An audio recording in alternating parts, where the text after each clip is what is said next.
El leopardo es muy viejo. Desgastado y cansado por su vida avanzada. A estas altitudes, los mamíferos deben alimentarse frecuentemente para mantenerse calientes. Pero el Himalaya presenta un gran desafío. Good evening, ladies and gentlemen, and welcome back to the Shadow and Sun Show. Today, we have a very well thought out and planned episode, so we're not going to be like letting a bunch of people in. We know what we're going to do. We have a list of questions. We're going to have a bunch of stuff. We have exactly planned. We want it to be organized. We're turning over a new leaf. We're not just going to let like Justin show up and like derail the entire thing like Pete Buttigieg derails trains, or at least allows them to derail. We're instead going to have things very organized. We have a very well thought out plan for how this night's going to go. Yeah. Good evening, ladies and gentlemen. Welcome back to the Saturday Night Sci-Fi Shadow Chat. Link is in there. I'm saving one spot for a newcomer. Oh, here we go. Who do we have here? Welcome to the show, Weird World War II. And Justin. Okay. I'm in costume. Yeah. Okay. I was very kind and echoed just. Oh my goodness. The shadow. The shadow knows. That is correct, sir. Only the shadow knows what lies in the heart. What evil lurks in the hearts of men. That is correct. As a matter of fact, a friend of mine is sending me the entire collection of all the old radio shows. Oh, dude, I've heard them all. They're great, dude. I know. I cannot wait to get into that. I've got two more spots. I'm saving one. So, Bo, if you are ready to pop in, grab the link. Otherwise, I think Nerd was going to try to step in too tonight. If he comes out in blackface, I just shut the hell up. I said I'd stick around. Stick around. What's up, you got Captain? a Crusader there, huh? Which Crusade you at, man? What number? I hope it's the third one. That was the funniest, if I remember. Which Crusade are you involved in? The first one was the most successful, so I would like to say that one. The Fourth Crusade was a travesty, and it should never have happened. What was that one? Oh, the Fourth Crusade was when the Catholics and Byzantines turned on each other. Yeah, Christian on Christian action. That's not cool. It was the third one that they went after pacifist poor people in France. I can't remember. Well, the Fourth Crusade established the Latin Empire, and whilst on paper that's cool, in practice it was really dumb. Yeah. Most things are dumb in practice. I'm gonna let you in. Sound good on paper, but and dumb in practice. Like telling your girlfriend you're okay with an open relationship. It sounds good on paper. It's dumb in practice. Sounds great. It doesn't sound good on paper at all, though. Well, if you're a degenerate. Which hopefully none of us are. I've actually had a couple, not poly, but I've had a couple girlfriends at one time before. It's not as cool as you think, dude. It's not. Well, welcome to the show, Bo. Great costume. Great costume. I missed the memo. It was in my Discord. I'm actually using it. Can you imagine that? Yes. That's why I didn't get it until Brian told me. Well, what I am doing right now is I am rebasing the mini. I'm basing and rebasing the minis that Brian sent.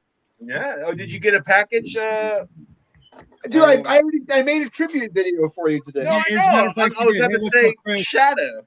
As a matter of fact, I got something in the mail too. Let me go get that. Bo came in costume. He came as a gym bro. Gym bro. Well,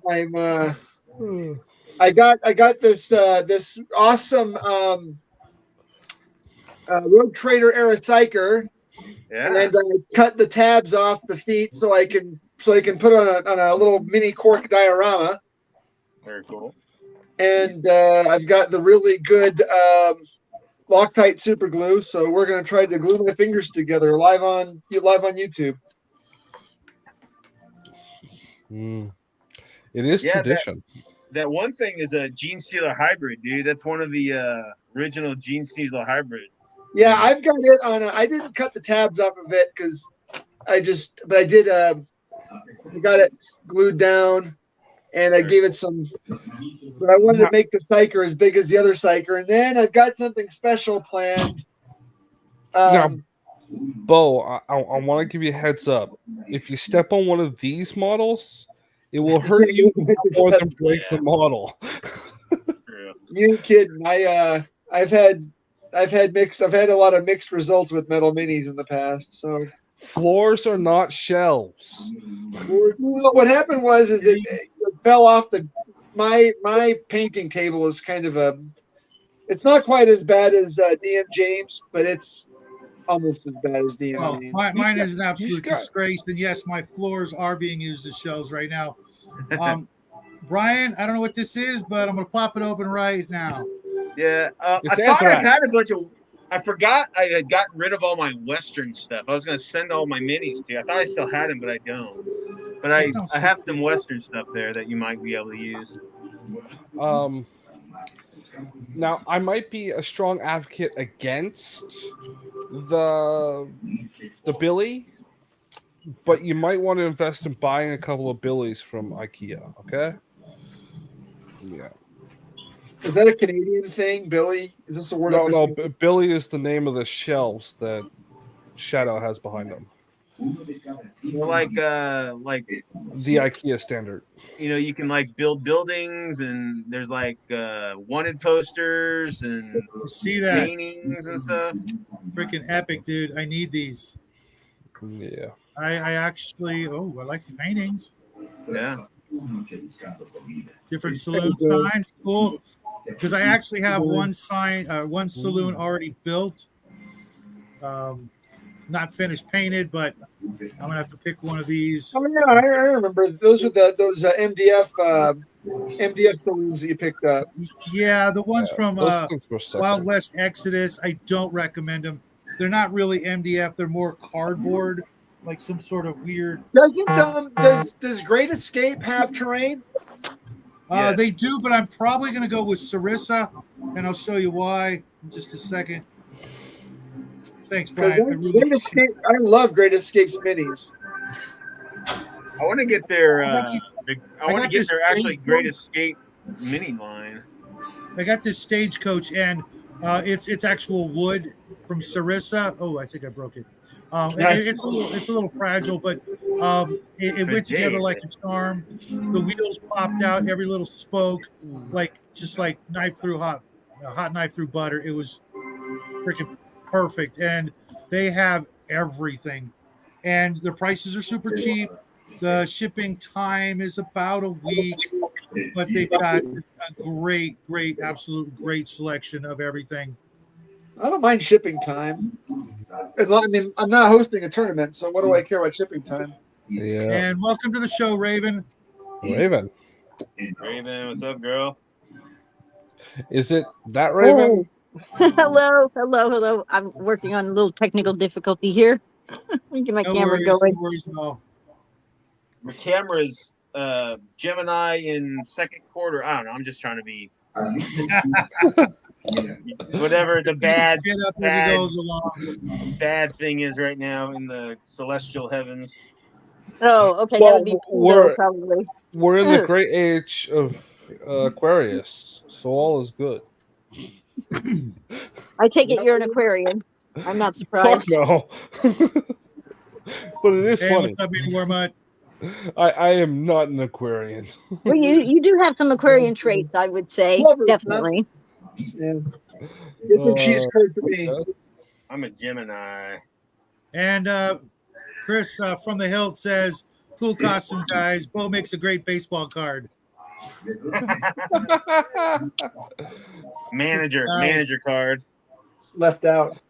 He's at Culver's drive-through right now. I should have lowered the I'll picture, take a gotten more of burger. the iconography into the helmet. Yeah, we are so thankful you didn't. Yeah, we're very thankful that it doesn't have any of that. It does. It's just Oh. slightly off rim. Oh yeah, no, like I know it has that. I'm just glad we can't see it. Thank you, Mr. President. Unless, of course, you just turn on your camera for once. I am not a Then you can find that. What camera? I'd have to have a camera to turn it on, bro. Oh, okay, that makes sense then. Yeah, we know. I could set up my cell phone, I guess. I'm not Do a going to do truffle that. shuffle for us. Yeah, No. Truffle shuffle. I'm Hey, the says keep Gen your I'm X. not mask on, that Ryan. fat. Jason's growing a beard here. Yeah. Yeah. It's like Just blue, don't take the like- mask off. I've seen underneath that mask. It's not pretty. What Don lacks in attractiveness, he more than makes up for in kindness. No, Oh. seriously. He showed his Man. face in like 7. It wasn't pretty. Blah blah. Take care, Chris. We will see you soon. And Take it easy. Come on, it was all maggoty. Jackie. What's and going down, gray. man? How's school? You learning something? Yeah, I guess. I think. What you He's learning? learning everything. Well, give me an example. What'd you learn? There was only one crusade, and they were all evil. No, we didn't. The only time we even spoke about the Crusades was when they showed that stupid documentary that was actually really good until they talked about the Crusades and then it collapsed. Like, why does nobody actually understand that the Crusades, like, they are the most misinterpreted event, arguably in all of like. No, there's Very one, arguably. there's one event that's more misinterpreted. Oh, No, I God. think that event is interpreted almost perfectly. I'll give you some leeway; it's not interpreted perfectly, but it's close enough. No, it's not. You're talking about the that world hide and go seek champion over there in Denmark. Yeah, sure. Yeah, hide and go seek champion. Denmark. So, So Shadow, what's- you guys trick or treat? You said you lived in a subdivision. Do you get any trick or treaters?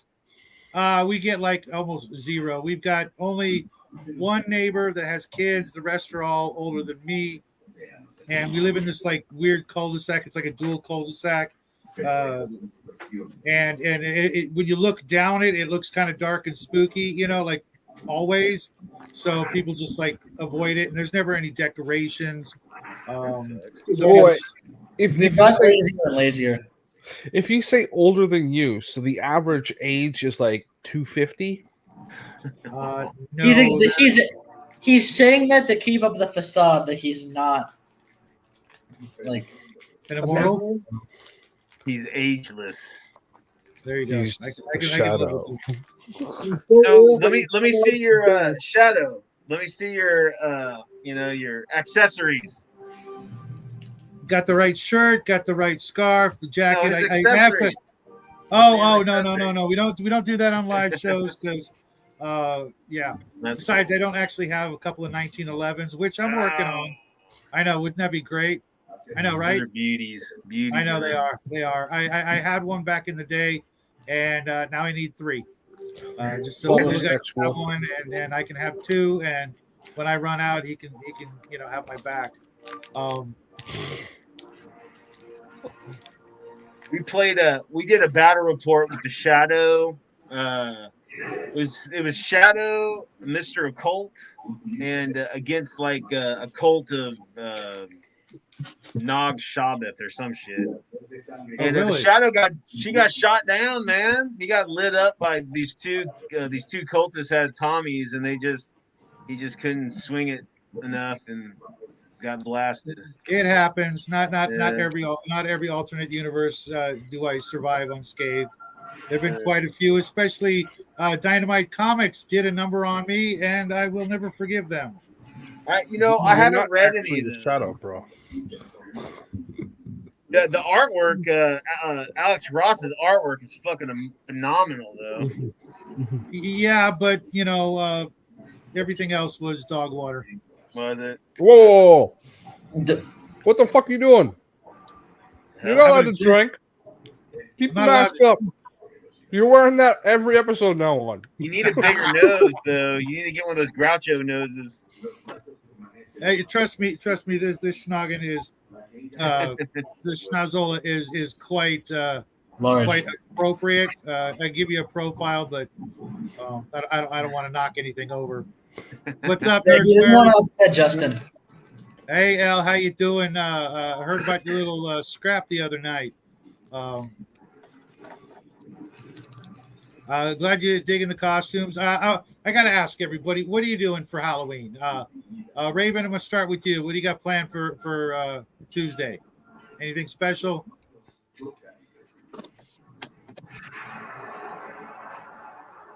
Like, apparently she's been overwhelmed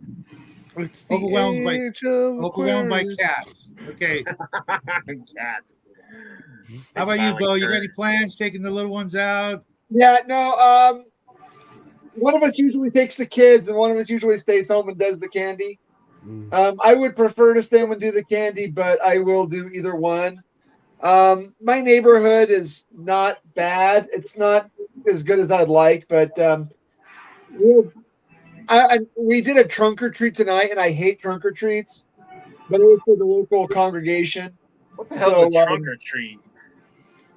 It's where you do a trick or treat in a parking lot usually it's for a church or a school.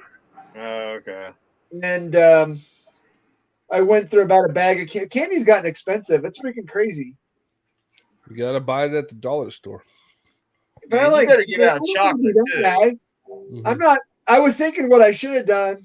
I got this idea on one of the socials. All year long, you save up all your packets of like duck sauce and ketchup and spicy mustard from the from all your takeout, and then you put that in a bowl. So when the kids come by, you let them have a packet of Heinz ketchup. It's just a bowl of mayonnaise, expired mustard. A bowl of condiments and cigarettes. We're starting to balloon up. That sounds like a great idea. Only the top of the bowl is filled with expired condiments. The bottom is like cigarette butts. I'd get cigarette butts, but you just go to the mall and dump out the ashtray from the front. That's true. But yeah, no, we've got most of our decorations up. I'm still going to go up to the attic and get some more. I know we've got a big Nightmare Before Christmas inflatable, but I don't know exactly where. It's in the attic somewhere. I just got to go up and go digging around and find it. Ooh, Heinz relish. Hey, my friend Raven, I don't know what happened to her, but she had showed me this thing about where like some of the candy at Walmart, especially like the Reese's peanut butter cups, which is like our favorite. Don't be eating those. Well, not without slicing them open and seeing if anything wiggles. Oh, well, I can't eat candy anymore, so I really don't. I know that was so disgusting. It's probably fake though. That kind of stuff goes around a lot. We've got a big bag of candy, and I always get one every year, and I always eat the whole damn thing, except for what Jackie manages to find in my secret stash. I will be checking the Reese's peanut butter cups and everything else after I've handed it all out, of course. I like. Jackie just got grossed out. I like. In 2007, I worked at the Chamber of Commerce in this town called Trail, BC, British Columbia, right? And they had the single pack Reese's peanut butter cups. They had like this big Christmas party for the town, right? And they got this box of Reese's peanut butter singles. What? What day is that? Is that like in January sometime? I was wondering when Christmas is in Canada.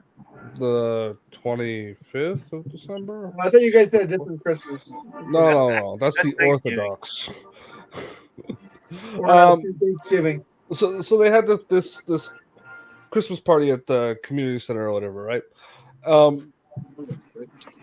And the chamber was giving out these single pack Reese's peanut butter cups. They got a big fucking massive box full of them, right? And then after the Christmas party was over, they still had 2/3 of this box. And I asked the chamber head, "What are you going to do with this chocolate?" And she's like, "I don't know, save it for next year." And I looked at her and go, "Great, I'll be eating as much of it as I can while I'm still working here." And she's like, "Why? Chocolate expires in 3 months." Yeah. Especially milk Yeah, it does. chocolate. It's like, Welcome to the I show, gained Samantha 20 Morris. pounds Yeah. that summer. So what's new in the world of science fiction then?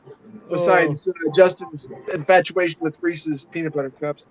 You don't like Reese's peanut cups, bro? Like, it's almost like not thinking about Rome. Freak. Kit Okay. Kat It's a and stretch, Snickers. Snickers is probably my favorite. but Snickers Really? is good. Snickers is good, yeah. My favorite these days is actually the Snickers almond. That's really basically the Mars bar. I guess they took that over. I don't know if anybody remembers the old Mars bars. They used to be freaking awesome before they turned them into, freaking microscopic little freaking teeth of a candy bar. Remember whatchamacallits? Those are good. Oh, Whatchamacallit? I love No. those freaking things. Oh my Those are god, I'd great. probably eat So- 1,000 of those things. So here at the dollar store, we get these Turkish knockoffs of the Mars and the Snickers bar, which is the Titan and Mercury bar. Okay. What the hell? I thought Titan. Turkey had a candy industry. Yeah, they do, but it's a double pack for 50 cents. So you get 2 full bars of chocolate for half the price of one. And it's the exact same freaking chocolate bar. And I can't eat candy anymore, so I'm depressed. I just finished a Titan bar, by the way. So L says Jack is Charlemagne or Joan of Arc. Shadow is zombie John Wayne. World War II is a psychopath, aka Shauner. Did I guess all the costumes? No. I'm wearing a Stillhelm. So I'm me. So you're you. Oh, there he is. Something was incomplete. Yeah, now it's complete. Now I think you drank some hot cocoa or some chocolate milk or something, dude. There's something on your lip. No, that's his pet caterpillar. He's got to sleep somewhere. Yeah. Tarantula. So Brian, what are you doing for Halloween? Well, me and Mel are going to do a live game sometime. I'm not sure when. We're going to do a live game on Halloween. I wanted to go with this picture. In our neighborhood, there's a lot of kids here, but no one does it. I don't know why. We had maybe like 6 kids last year, and it was just like, whatever. Stranger danger. Yeah. Sucks. There's a lot of kids around here too, and the 6 that did come were like little kids, and they came in at like 5 in the afternoon, right? So it's like, I know. What's up with that? People aren't even home from work. I The parents know. are trying to speed run. Is your town filled with Baptists or something? Well, it's just Texas, brother. We It's the used to Bible have Belt. them a lot up until I was about 20, 23, 24, somewhere around there. Like kids would still do the trick or treat thing, and then it just faded off. Well, I have one problem. There's one rule with me and trick or treating. It's no costume, no candy. Yeah. Period. If you don't have a costume, you get nothing. Now, Now, if what you're you wearing do- street clothes or something, come up with something. Like, I'm a psychopath. I'm The poor, or I'm whatever. a gym You gotta bro. Yeah. you're supposed to say trick or yeet, and when they say yeet, you pick them up and throw them off your porch. Yeah. That'll work. So Justin, what are your plans? Well, it's my brother's birthday, so No. It's our good Oh, friend Armstrong's as well. we usually do something sometimes. Look for a Wait, buffet we or usually something. do something sometimes. Yeah, we got usually look married for a on buffet. My first marriage was on Maybe see a Halloween. movie. Your first marriage is a Halloween movie? No, it was on Halloween. It pretty much was, dude.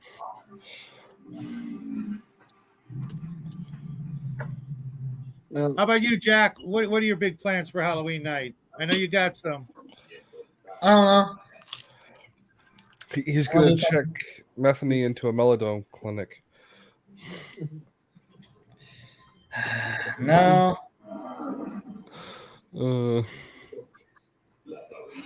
Welcome to the show, Arn Man. All right, man. So, what you up to? Man, like, you're Come forbidden. on, Jack, out with it. What are you doing, bud? What? Welcome, Raven. What are you doing for Halloween, Jack? Gonna watch the Five Nights at Freddy's movie. Oh, my kids are gonna do that too, dude. And I think you'll have more fun. neighborhood? I think you have more fun trying to find Methany and check her into a melodome clinic. I can't believe I let that grow into something. I can't. You started it. I didn't start anything. You started did with the the meth meth lab under the stairs. Yeah. I'll tell you guys Yeah, a true it could story. have stayed there. So the town I grew up in, right, is maybe 2,000 people, maybe, including the surrounding areas. And I still get the local newspaper. It's online now. It used to be a print edition, but the local Catholic church, the building, is about 150 years old. Oh, nice. When the town moved in about 1950, they literally picked the church up from the old town location, put it on 2 flatbed trucks, and moved it very, very slowly. Like, mind you, it's like an adobe and sandstone stuccoed building. They moved the whole building. The church was very well known for these elaborate carved wooden doors in the front. You know, the big double arched doors that you find on these old Catholic churches. About a year ago, some tweaker came through town. Now, the town is also on sort of that meth corridor that runs up through central Arizona, that cartel corridor, you know. And this guy, he ended up vandalizing those doors. In an episode of meth-induced psychosis, he tried to break the doors down to get inside this church. And we couldn't decide if it was because he was in a state of meth-induced psychosis or because he was confused and thought it was the Crystal Methodist Church. But it's a true story.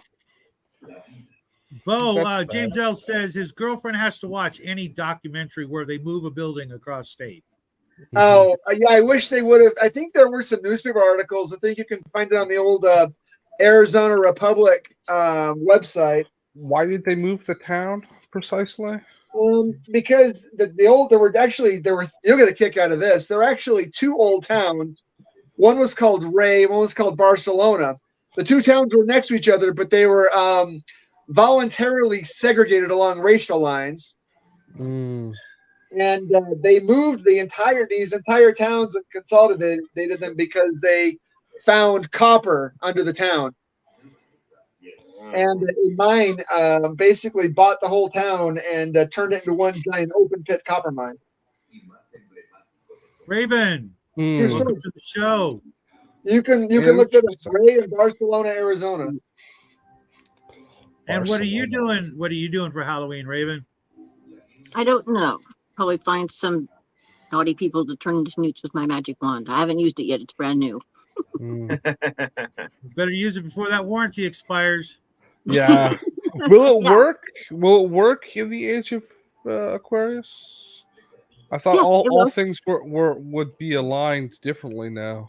True. I was told only rainbows and Care Bears would be allowed to prance around. And Sean plays Hello Kitty Island Adventure. Yeah. Hello Kitty Island Adventure. I'm still waiting to hear that or see that on Connell's show. Yeah. We were joking about it the other day. We think the time has passed until Shauner steps in it severely. He's been mostly kind of nicer lately, but Yeah. I'm holding my breath. Yeah. Well, let's hope he gets the help he needs from I whoever. agree. I think that I hope that he gets in. Speaking of people that need a methadone clinic, I hope he gets himself checked in. I'm more selfish than that. I'm hoping he steps in it severely enough soon so I can make a show with Connell. Why would you want? There you go. There you go, I Brian. said I'm being selfish, bro. No, Oh, I right meant, on, dude. I was gonna There say you go. something else, but I probably shouldn't. Yeah. Very cool.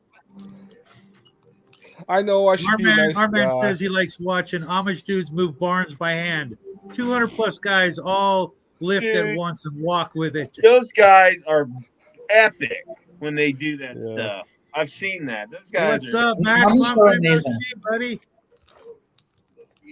Yeah. We have a celebrity doing a drive-by. Long time no see, man.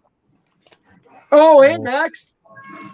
Max, So let's talk sci-fi. go play some. What's the game he likes? Play Earth Dawn. Everybody Earth drinks. Dawn. Yeah. I just had a swig. So. Oh, I How's thought it the, was the. Whoa! yeah, He took the speaking of, is mask off anybody again. excited That's- for the? Dude, I don't have a straw, and straws are for girls.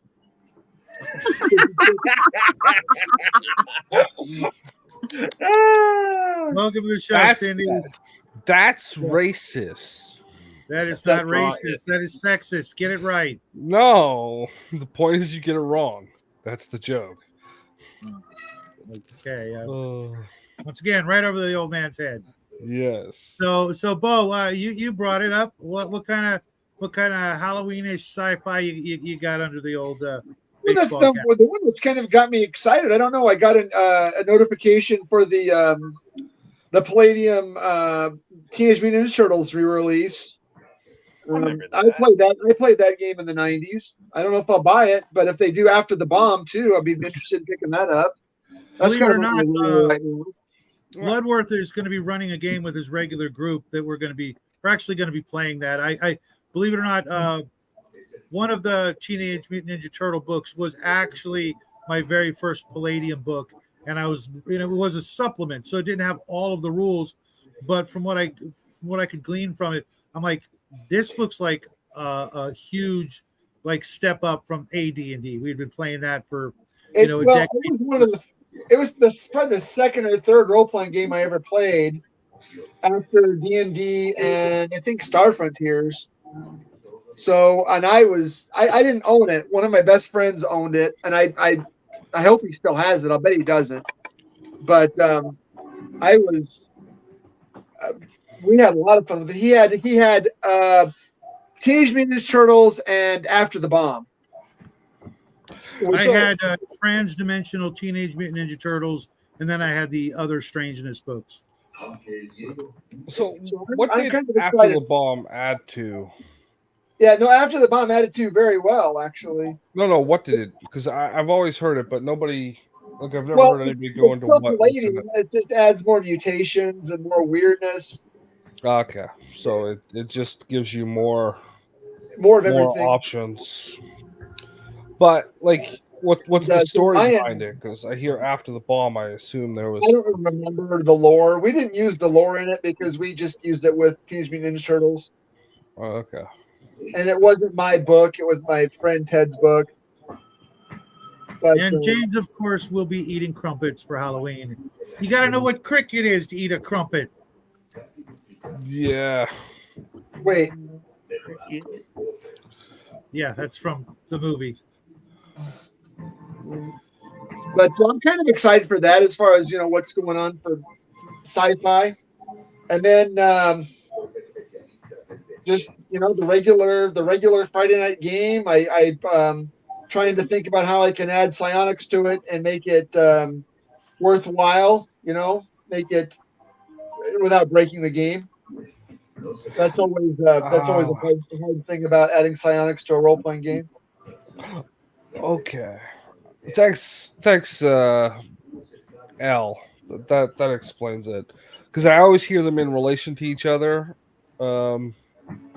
But if After the Bomb is a license-free version of the Teenage Mutant Ninja Turtles, Yeah, It's just- Legion, Max from Legion, that's like one of his all-time favorite games. Feel free to chime in. and that's probably where I keep hearing it. It's all Palladium. No, it's all the Palladium system. Yeah. James says, Dune style sonic weapons. My name is a killing word. Yeah, which, I couldn't remember that was actually in the book, but everybody says that wasn't in the book. I was like, no, should have okay, actually so gone. in the book, The weirding way in the book was just like a it's super a psionic martial art. power. It was like a trained psionic ability. Well, there's the voice, and then there's just the ability to move really fast. Yeah. So this is one thing I liked about it. You can do speed and role playing games in two ways, and I really like that you can break them up. Yeah. I have super speed. Does that mean I can run 120 miles an hour, or does it mean I get like 5 actions per turn? Yeah. You know, like so doing, good. I I was writing rules for my game system for the Flash, right? The Golden Age Flash. And I'm sitting there and I'm like, you know, he's on a battlefield. So I had to reduce his speed because he would just, phase through shit and run around the battlefield or whatever. So what I thought was like, okay, there's so much happening on the battlefield. There's bullets flying around, there's shrapnel and everything.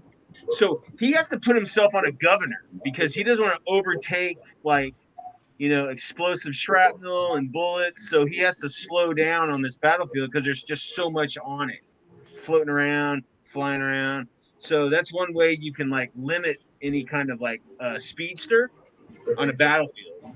So, or you could just make him immune to that kind of stuff. No, but he wouldn't be. He would either. Well, if he's running fast enough to phase it, or I mean, if he overtakes it at a speed, yeah. Again, if you do like the speedster, like they did the Quicksilver in the X-Men movie, which was great because he wasn't so fast. I mean, a lot of speedsters are faster, but his perception was so fast. I mean, everything was just so slow by comparison to me. Yeah. Like I said, you get 30 actions per turn. Oh, look, there's a bullet, but it's just standing in midair. I can just grab the bullet and get it out of the way. Mm-hmm. I always took it in Dune to be more psionic based, like mental energy. Like they weren't actually moving that fast, just people were perceiving them. Brian, I gotta ask, which hole do you put that straw through? I'm trying to find it, dude. I gotta turn the light off. I'll be able to find it right away. You put some hair in it first. Jackie, I remember you were, back in the day, we used to watch The Flash religiously. Whatever happened to that? Oh, it just kind of fell off. Yeah, the show It's still going. It's still running. It's just not as good anymore. No, I think it ended last year. Oh, really? Because I was going to say that was what? Put it at what season? 8, 9, 10, something like that. Something season 8 or something. After they made Harry cringe, then the show became cringe. After they made Harry cringe. I don't know who Harry is. Elastic Man, no. He was good. He was the only good part about that season. The Flash. Well, the thing, all DC heroes all have godlike abilities. So, Plastic Man could kill Superman. Yeah. Oh, he couldn't. Yeah, he could. 9 seasons. Plastic Man could not.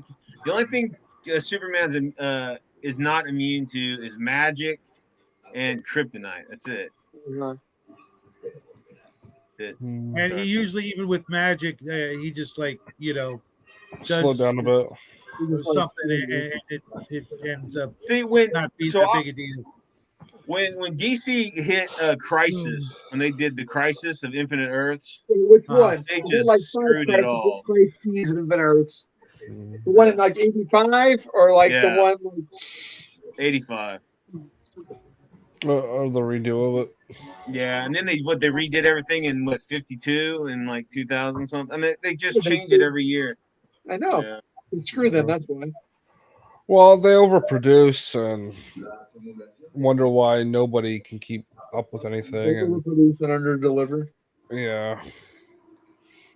And then they shove in the ideological stuff nobody wants. Okay, yeah, that's why comics are cringe anyway. Yeah. What are you, 12? I'm just doing that for Jackie's benefit. Okay. Yeah, but he is Yeah, 12. Jackie, if you're gonna read comics from 1930s to 1989, and you're good, brother. No, I wouldn't even go that far back. Maybe 1980 to 1990. What? You gotta read that Golden Age stuff. That's epic. Yeah. It's just really thin. Golden Age to Silver Age. That's good stuff. Yeah. I'm running faster than a train because I'm wearing blue with my underwear on the outside. Woohoo! Well, at least they don't make him like invincible. I mean, he's not like a superhuman per se. Now, God, I mean, even Wonder Woman he's just flies corny. now. Like, when did there's Wonder only Woman start to fly? There's only one thing worse than cringe, and that's being corny. No, what? And everything Dude, before 1980 is corny. He's not wrong. No, cringe is worse. Yep. No. Like by definition, it's worse. James says, just watch Heather's mineral water. My God. Heather's. Check it out. Raven's here with us, and she's going to be in my High Seas Adventure game as a first-time player. I know she's got a couple of questions, but I know you guys all have some first-timer advice. Even you, Jackie. I'm going to start with you, bud. What kind of advice would you give to a first-timer getting ready to play in one of your dad's campaigns? Besides, make sure you bribe the DM at regular intervals. Oh, that's what I was going to say. With cold hard cash. That'll work. My wallet's feeling lonely after the recent shopping trip, so yeah. He'll take $50 notes delivered to me, and Those are my favorite. 50s are my favorite. They're so hard to find these days. And I will send him 20s.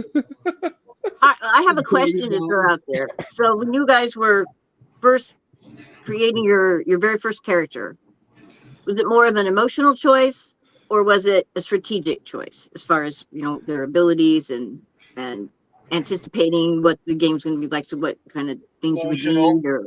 Okay, so I would answer this. There is a good way to create your character and a good way to create your character.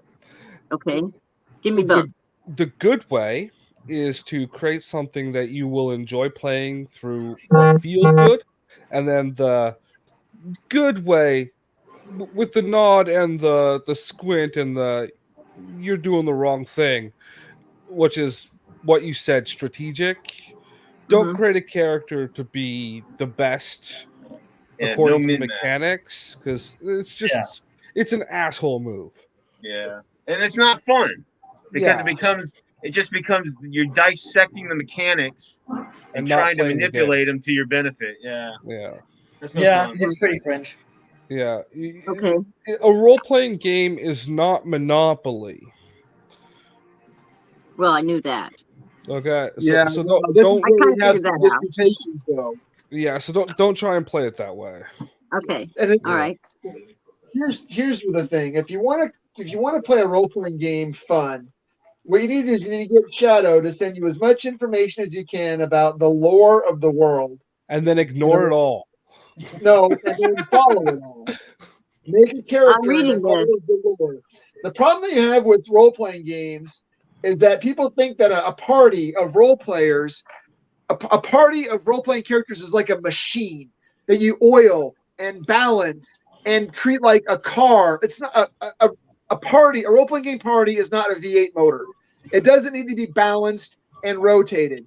It needs to be fun. So don't let someone say my party needs 2 fighters, 2 clerics, 1 thief, 1 ranger, and a wizard, because that's bullshit. You play the character that you want to play and have fun with it. If you want to play, I don't care if there's already 2 fighters in the party. If you want to play a fighter, you play a fighter. Don't let someone say, but someone has to play the healer. If you want to play like that, go play World of Warcraft or go play Skyrim, because that's what those games are. That's not role-playing games. Yeah. Okay. That's a sermon, but he's absolutely correct. It's not about filling every circle. It's about enjoying the experience. You know, it's very spiritual that way. Make And in it the good. age Make of it good on the Aquarius, planet we that we need live to in. keep. You're so full of shit. I love it. Jackie, what was your advice? I feel like I might have Yeah. cut you off. Sorry, It man. was gonna be that if you are gonna bribe him, don't use math because he already has enough of that. Yeah. You've got that covered already. That's why I suggested $50 notes. Delivered to me, and then I'll parcel them out to him. Troll free. $20 increments. Okay. Yeah, but actually though, I think they kind of covered it. Like learn the lore of whatever he's doing, and try to do something around that. Though I guess it's not essential for what he does because he's usually pretty good at like taking whatever it is you did and making it work. Yeah. Okay. Doesn't have to, but yeah, don't try to min max. Yeah, don't Not try to really. min-max. Don't min-max your party either. Yeah. Yeah. Min-maxing. Minimal. Yeah, min-maxing is where you put your lowest stats when you roll up your numbers just to determine how strong and how smart you are, and you're going to get some low numbers. Don't like shove those into the places you're never going to use. You know, like if you're not going to be a fighter, a lot of people will shove their low strength number or their low number into strength because they're not going to be needing that.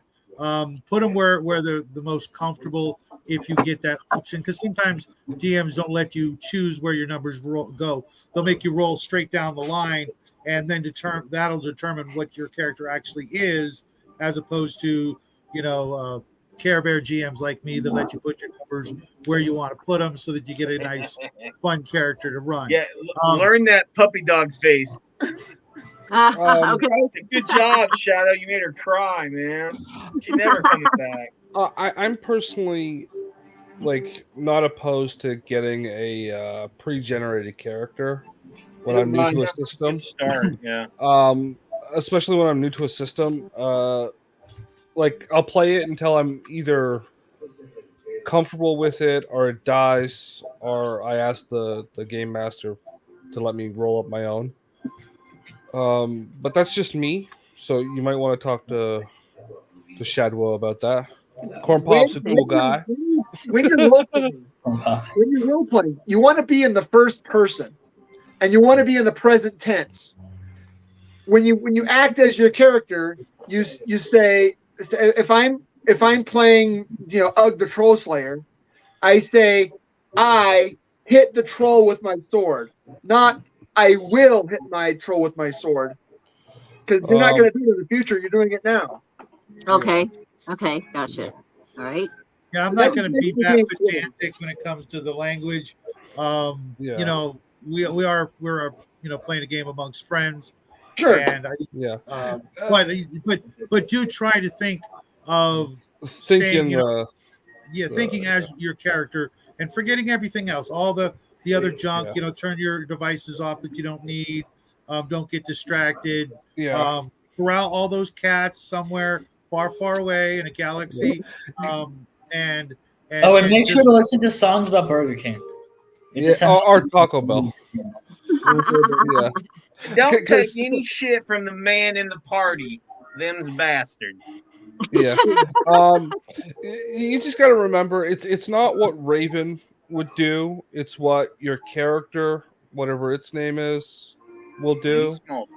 Right. Mhm. So if you're Ugg, But isn't your character kind of like an aspect of you?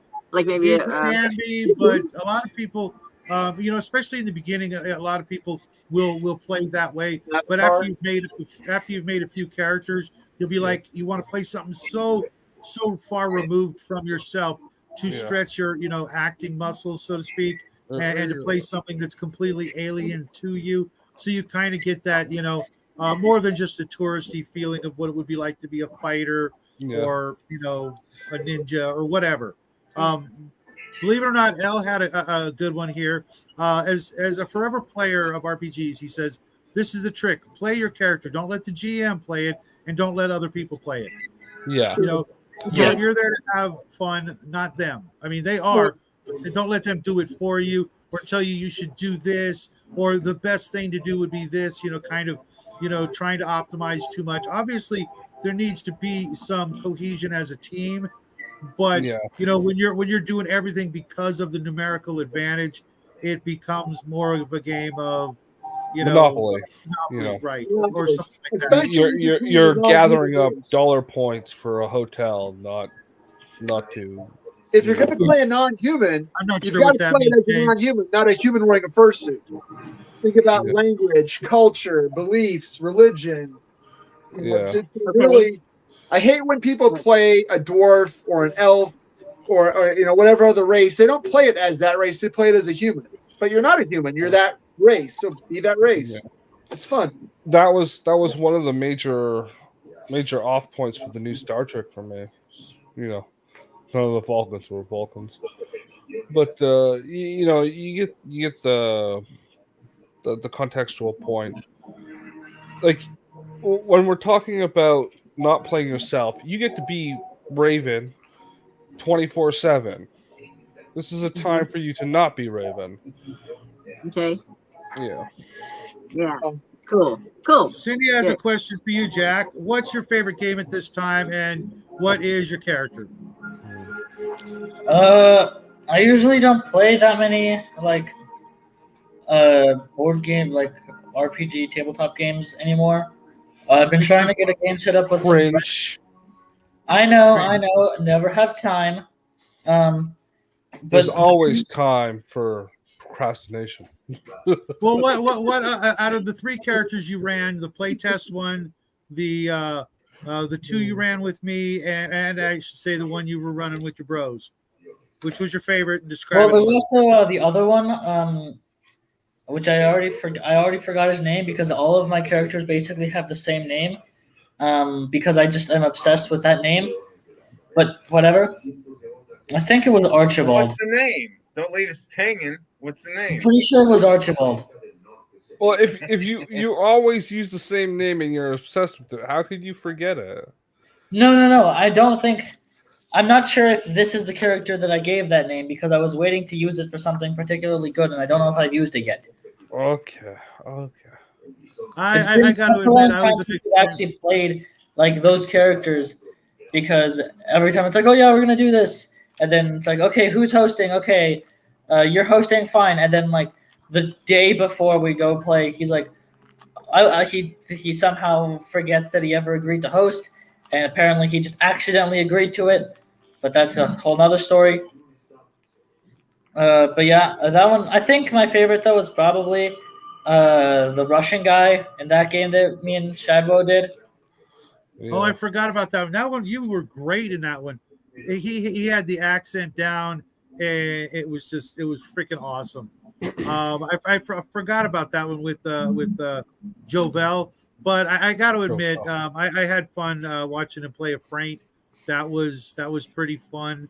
When I did the Frank template for our game, when I because I got 4 paragraphs of what a Frank is, and I'm trying to think about converting them into game stats, and reading about their version of logic and their worldview, and that would be hard to play as a PC. You've got to be out Spock, Mr. Spock. Yeah. If anybody can do it, it's our Crusader friend up here. Speaking of Crusaders, Jackie, James has got a comment for you. I would read this out loud, but I am 100% certain I would butcher some of these names. I think he's trying to be funny, but I'm kind of ignorant to geopolitics right now. Yeah. I think I'm picking up what he's laying down. And Bo, and here's one for you, Bo. Bo just claimed every D&D player from the 70s is a board gamer. We kind of were. I mean, it was kind of a war game to begin with. It took a lot of work, from 74 to, I want to say, 1980, almost exactly. My comment to my answer to that, I think, and this was the compromise answer that I got with Shadow when he talked about party composition in his video last week.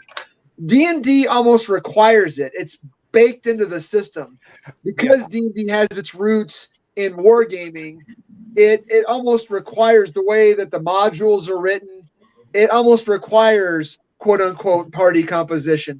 I don't like it, but I acknowledge it more than other games of the type. I mean, no one. It's not required to play a game like Traveler or even something like Cyberpunk or Call of Cthulhu.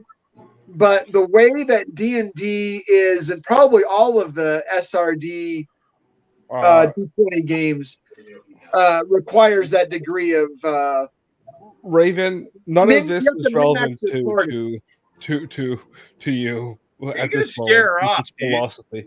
That's why I'm putting this caveat in. Hey, Jackie, I wanna reference something. Read the comment. Al said after. Read it. Well, yeah, read it in your best Russian voice. German. It says German. I know, but you were doing Russian. I thought she might have misheard, but let's hear it. Come on. I can't do it on camera. Oh, stage fright. Stage fright strikes again. Performance anxiety.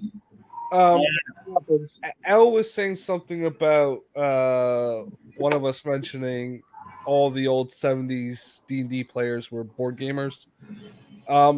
And it's, yes, all the old 70s D&D players were board gamers because of the fundamental root of the game at that time was war game. And it was still very hard into that mentality.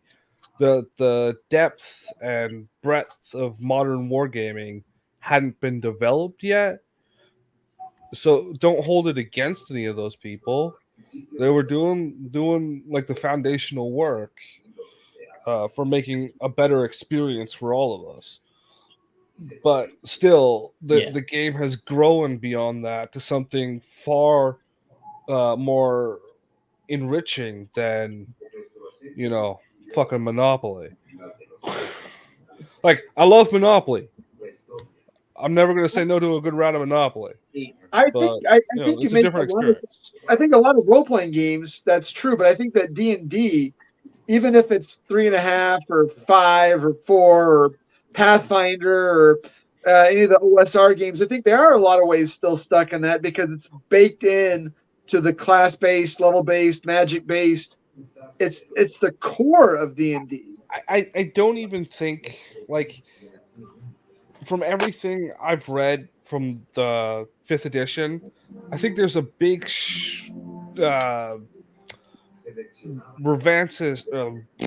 strife. Blah, blah, blah. Words not come out of tongue. Speaking of that, yeah. Desire to reinforce that in the structure of the. Sure, because there's this loop, this cycle where the MMOs, the online MMOs that I mentioned, like World of Warcraft, was influenced by D&D, but now it influences D&D. It's come full circle. Once again, Raven, you don't have to worry about this. This is a philosophical debate this community has. You're scaring the hell out of that you can totally ignore. Just I don't scare easily. I've actually done it simple. If you need to just adopt these rules for role-playing games, then it's really simple. 1, you're there to have fun. Okay. You have fun. 2, your hobby, your way. No one gets to tell you how to play the game. You play the game. Yeah, like Bigfoot. Okay. We all know he doesn't exist, but you keep insisting. You have not looked at all the evidence. I have so. You have not. And once you do, then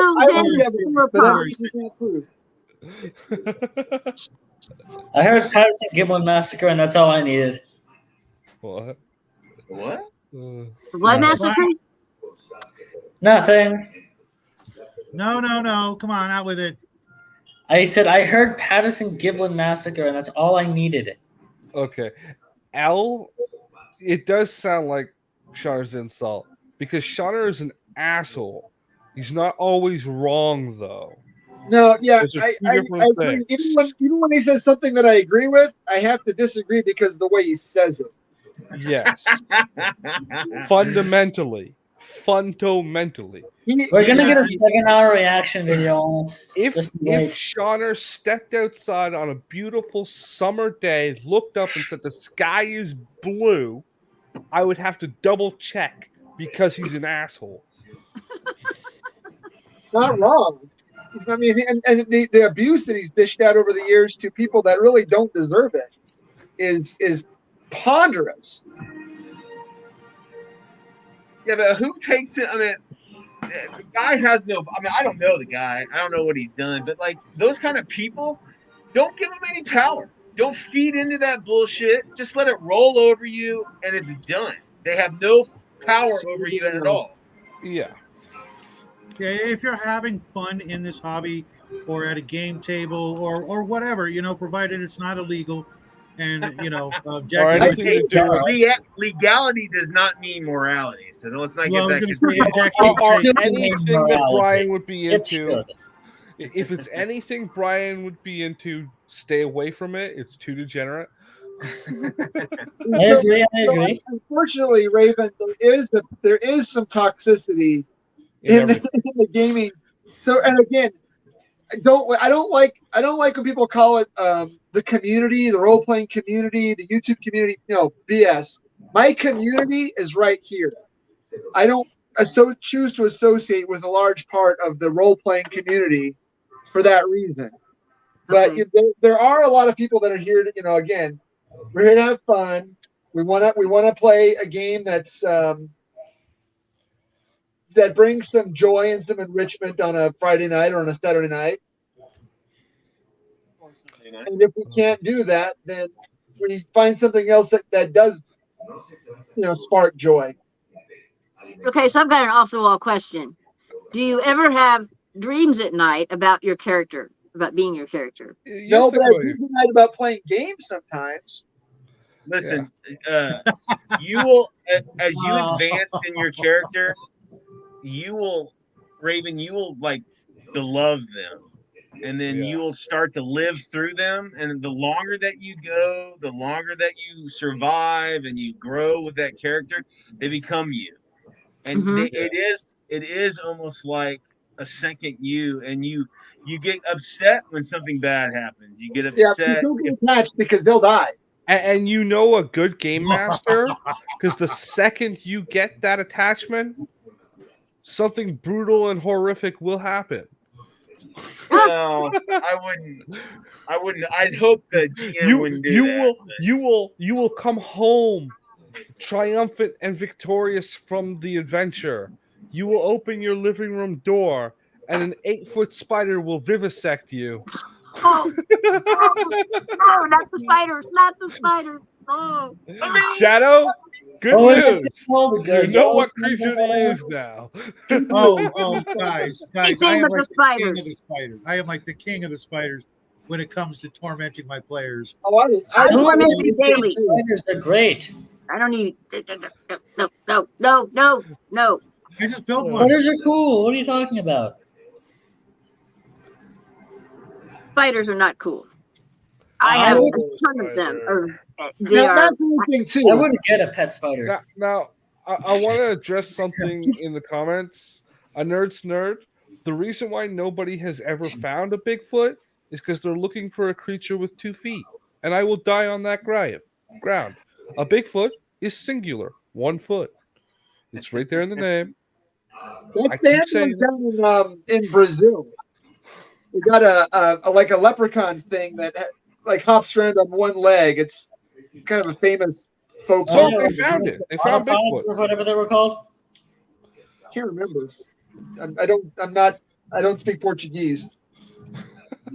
That's not Portuguese. That's in Brazil. Yeah, Brazil's Portuguese. no. Yeah. So Hell, there. they teach you, man. California schools. Damn. These are your people. These are your fellow lawnmower operators. You should know this. Shut up. God. Hey, man. Oh, it's I gotta getting work freaking today. tonight. Oh my gosh. He doesn't deny it. That's right. Just tonight. Oh. Oh. Justin knows how to So I quiet a wanted to room. address something that Bo said. My main issue with like optimizing and things like that, it comes down to the simple, unavoidable fact of healing.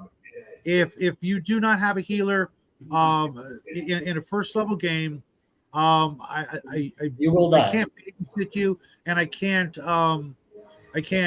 coddle you. You guys are going to die in droves if you don't have some way of tending to your wounds, either during or after combat. Otherwise, it's time to go right back after the very first combat encounter. It's time to go right back to town. That's okay. I would level. Okay, Shadow. How many times a day can a first level cleric, without any bonuses, cast Cure Light Wounds? Once. So how many people is that cleric going to heal up per fight? One. So I would rather dead players, characters, Wait. than a I mean, game master holding my hand. Sorry, can't Bo, clerics but- do cast positive energy once a No, turn no, at that's level 1? no. No. In AD&D, a first level cleric gets a Cure Light Wound spell one time a day, unless they have a Wisdom score of higher than like 14. I think. 15, yeah, 50, higher than Can you 15. bring your own wand? No, you no. won't be starting with a wand. You can't bring your own? No. No? Yeah, no. Rat. No, Well, But- again, it's pretty brutal. It's Again, pretty it's brutal. not like That's because of the game. it's not impossible. It's up to the DM. I mean, they can run into somebody, or she's been inherited something, or it's completely up to Sure. the DM on what they want to do. Okay, Right. So No, in my theory, point is that optimizing at first level doesn't really make much of a difference. Except, Wizard's always the first to die. Well, my point was is I have rarely seen a cleric that didn't at least have one bonus first level spell because of a high wisdom. Sometimes So, two. again, now you're optimizing the party, or you're min-maxing the character. Well, no, I mean it's No. not about that. It's if you roll straight down, right? And you've got a 15 wisdom and a bunch of junk stats, you're going to make a cleric. I mean that's just the way it I was. might not. You I might make not, something- but that's because I don't min max, right? Like I'd no. rather play with bad stats. So Shadow, you Then- roll stats before you choose a class. That's how it was. You would roll your stats straight down the line, and then decide what you are by what you actually can qualify. Which is why you to. almost never see something like an illusionist or a paladin in the wild. That seems reversed because I've never played that. It's always been what class do you choose, and then you roll your stats. Yeah. Right. What if you don't roll a 17 in charisma? You can't I mean, play that sounds better to me. paladin. Now, here's the thing. That was the original rules, okay? In the Dungeon Master's Guide, there is the optional rule of 4 dice and roll your numbers and then put them where you want. I really don't have a whole lot of problem with that because a lot of people are going to come to the table going, you know what? I really want to play a druid tonight. Like, fine. Roll your numbers, and if you can pull it off, I don't have a problem with that. Or you could provide a pre-gen druid character, right? Yeah. Sure. Now, yes, it does make a big difference, but that's min-maxing. That's the fundamental heart of min-maxing. Like, Is that- full stop. So are you saying you have 2 different characters for one game? You can. could, but You we're have talking many, about two many different. characters. Yeah, we're basically talking about 2 different ways of making your first character or making a character. There are different sort of optional rules of and the more optional they get, the better the more favorable results you're going to get. I would suggest, hey, Shadow, because this is her first game, I would just, ask Raven what she wants, and then do a pre-gen for her, and let her get accustomed to it all. Okay. I'm not real fond of that because of understanding. There's a big learning curve. If someone's walking right into it for the first time, all that's a lot. That's heavy, dude. The difference between AD&D and like Pathfinder or 3.5 is monumentally simpler in first edition, or even BX or White Box or something like that. Yeah. I wanted to kind of get the idea of how tough it is to finally get the best character, as opposed to custom making a character that I know she would absolutely dig. Because if you lose your character, you're going to need to know right. Cindy says she knows what Raven wants. You're going to need to know right off the bat what your new character is going to be, and how likely is it that you're going to be able to make that, and if not, then what you're going to make instead, because she will be in a group with other players, and so she's going to need to know. Okay, my character died. This sucks. Big sad. Yeah. What am I going to do real quick to get right back into the game, as opposed to that was one of my questions. What do you do if your character gets killed?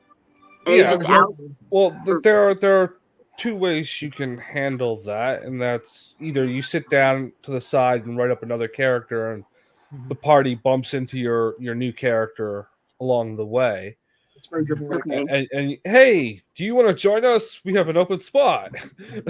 Or you leave for the rest of that session, and you write up one between sessions. I will tell you this for nothing. It was so common in AD&D for your character to die that on the original character sheet, there's a place for your character's will. Yeah. Oh, really? Okay. Yeah. Wow. Okay. Now you could have a reserve character pre-written up. Yep. Right. So Shadow could pre-generate a character for the first session with you, and you keep playing that. And then sometime between the first and second session, he could walk you through writing up a second character.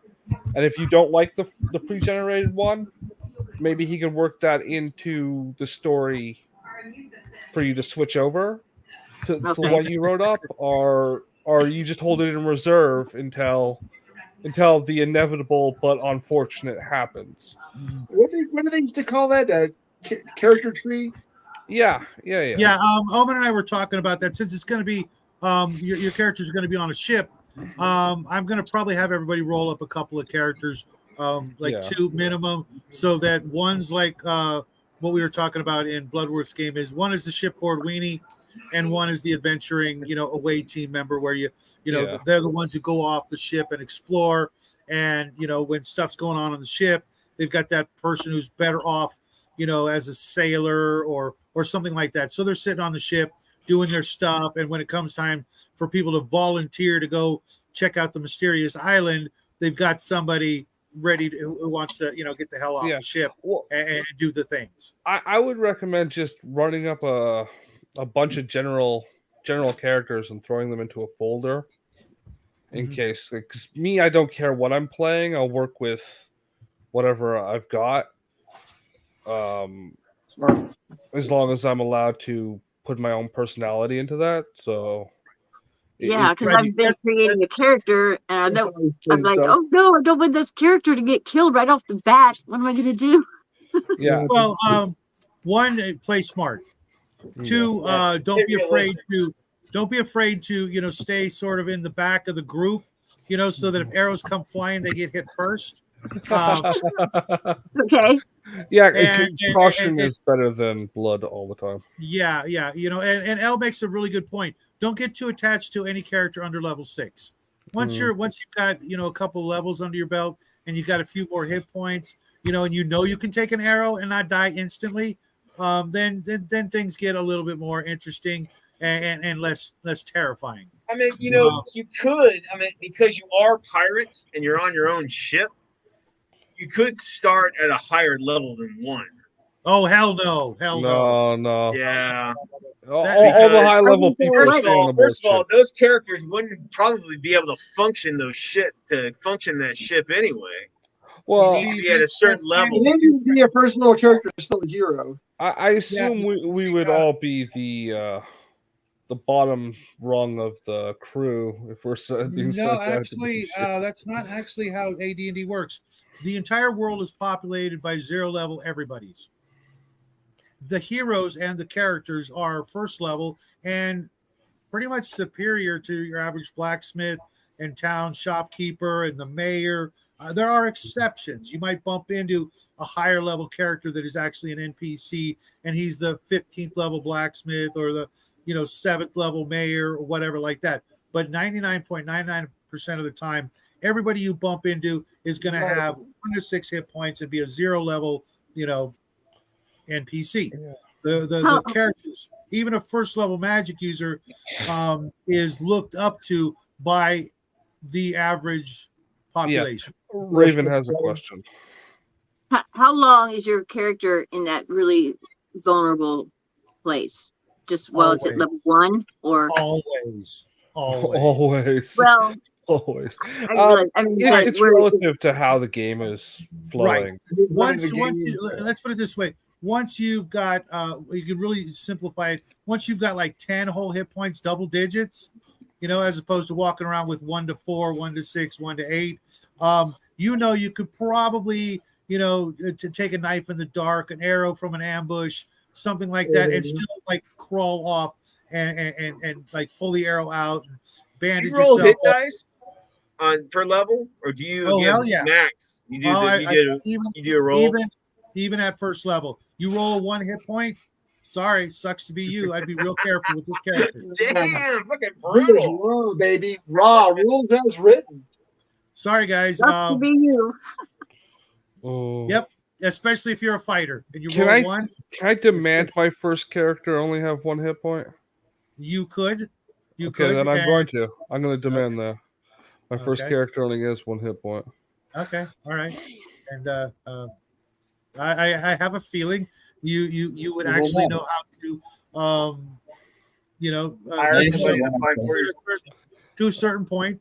That's another thing. So Raven, you're not I'm going to bound name my by character Human Shield. So you can hire people to fight for you or with you.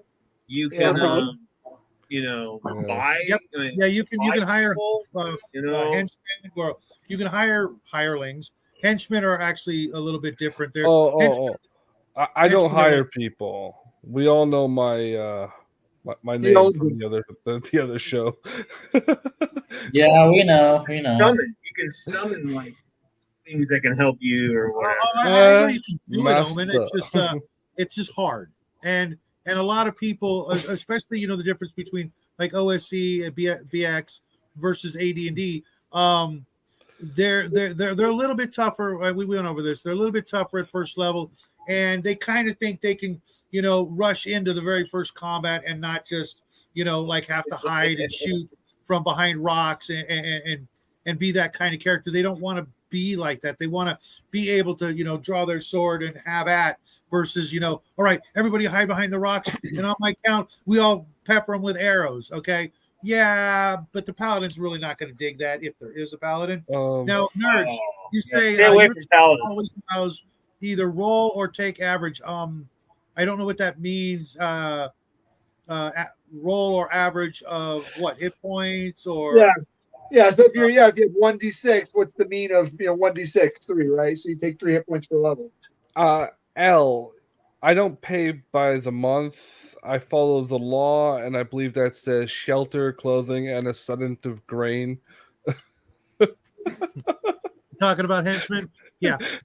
Sedative grain every you can 3 hire days or whatever, 4 days. You can hire assistants or men at arms that will fight for you and stand in front and put their shields up while you're like maybe trying to cast your sleep spell or whatever, and then you duck behind them and go, okay, I'm done for the day. Which I kind of always hated, but whatever. That might be hard to do on a ship, Well, that's why. Well, it's the story. Are you a pirate? Are you taken from a ship? No. Because I haven't told you yet. But it's basically it's a world where for whatever reason, kind of, you just imagine, although this isn't actually the case, that the polar ice caps melted and flooded 90% of the world. There's still some land. There's still some land, not a lot. Each like of the main races has their own little kingdom of islands or an island or something like that they managed to hold on to, and so the rest of the world is sunk, and the players are going to be on a very large ship that is doing some stuff, and because the world is so much water, that they make the ships larger when they can, and they prepare them for very, very long voyages, like 3 to 6 voyages where they need to have a blacksmith on board. They may even have a little garden somewhere, of mushrooms or whatever. And where do they get all the materials though to build all these big ships? Different races have different actual construction methods. The dwarves will probably make ironclads and submersibles, or stone, which can be done if you displace enough water. It actually can be done. We made ships out of concrete, didn't we, for a time? Yeah, literally ships made out of concrete.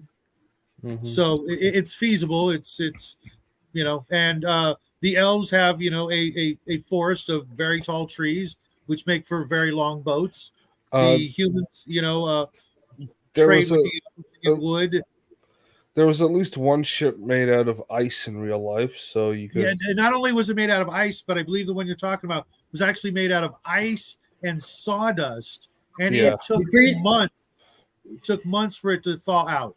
Yeah. What, Jackie? What, pykrete? I thought they scrapped that idea. They did, because it wasn't practical to go anywhere. But in a world with magic, right, it never thaws.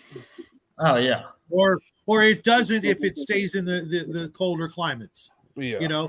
And if once you see the world, there is like a central set of islands where everybody comes to sort of trade with one another. And the dwarves have most of the metals. The elves have the woods. The humans actually have the livestock and horses and cows and pigs and sheep and things like that. And plus the ability to produce lots of people to hire on as lots of mercenaries. And who doesn't want to hire mercenaries? I don't hire people. We already discussed that. No, we discussed the exact opposite of that, but yes, I get your point. So can all of the characters automatically swim, or is that something you have to add? There are multiple different ways of going about like what your skills are, and right off the bat, if you're in this campaign, everybody knows how to swim. Even James L., the Hobbit chef, will know how to swim and swim pretty well. Just he's not going to want to get in the water because he's only like this big, and that kicking around. Can I be a gnome? You absolutely can be a gnome if you'd like. There are gnomes, there are hobbits, there are elves, half elves, humans. Everybody knows the gnomes are the master race. I know no such thing. Only the gnomes of Zurich, because they have all the gold. No. Can you do me a favor?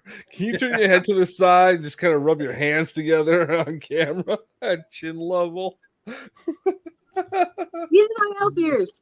No, I won't do that. No, he was talking about Bo. I'm talking to Bo. I'm thinking of Patrolling. No, I don't have that kind of last name. It doesn't matter. You made the comment. Yes. If I made the comment, nice columns in the hall to maintain it. That would work, or something. Is there like any that. limitations to your classes? And L says, Jack, we made no self inserts. So Jack, we said no self inserts. So it can still be a gnome though. Well, he'd be more like a half orc because he's half Mexican. No. That's not orc. That's like only lawn gnomes are the ultimate race. Yeah, that's what I'm talking about. The lawn gnomes. Really? Hey, your mustache is trying to call away. The gnomes are the true master race. Yeah. You better wear a blue robe and a red pointy hat through the live play or whatever. I would so love that. That would be the greatest thing ever. Shadow is now on eBay looking for the right costume. Gnome costume. I might change my costume last minute. Gnome costume. Yeah, only one problem, Sport. You're a little too tall for a gnome. Yeah, I'm too tall. He can just raise the camera up like an inch. Have you seen that small hate big problems skit No. on History Channel? What? No, I have no idea what you're talking about, boy. Oh, you have to see it. It's the greatest thing ever. Show it to your dad later. He can link it in Discord. Yeah, I'll do that. Your costume is awesome. Love it. Nice Templar.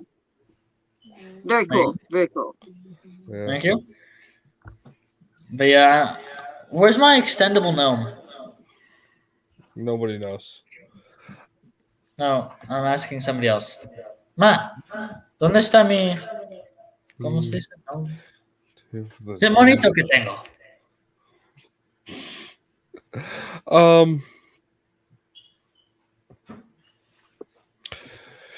Okay. What kind of character would you want to play, Raven? What? I want to go with an elf.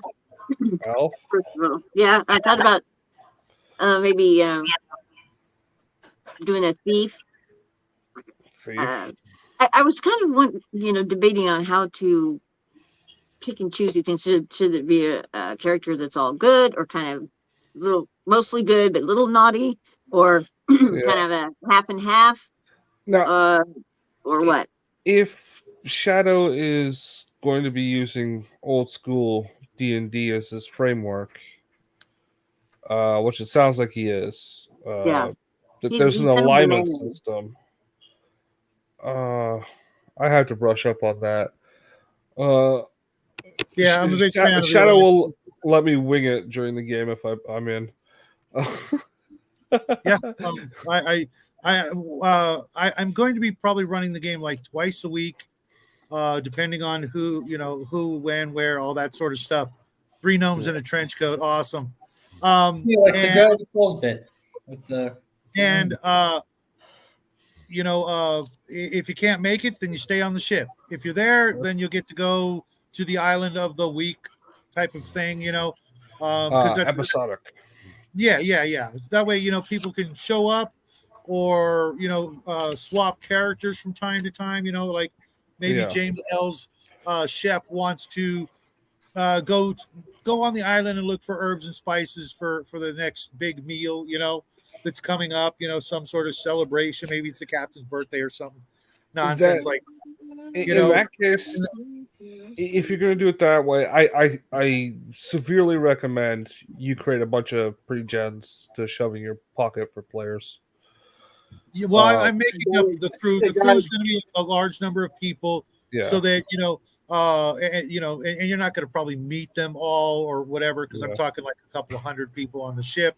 So if your character dies, you're now playing this other person on the ship, and now when they need volunteers, your new character says, I'll go on the dark, scary jungle island where we can hear the drums a pounding type of thing. Sure, I'll gladly put on a red shirt.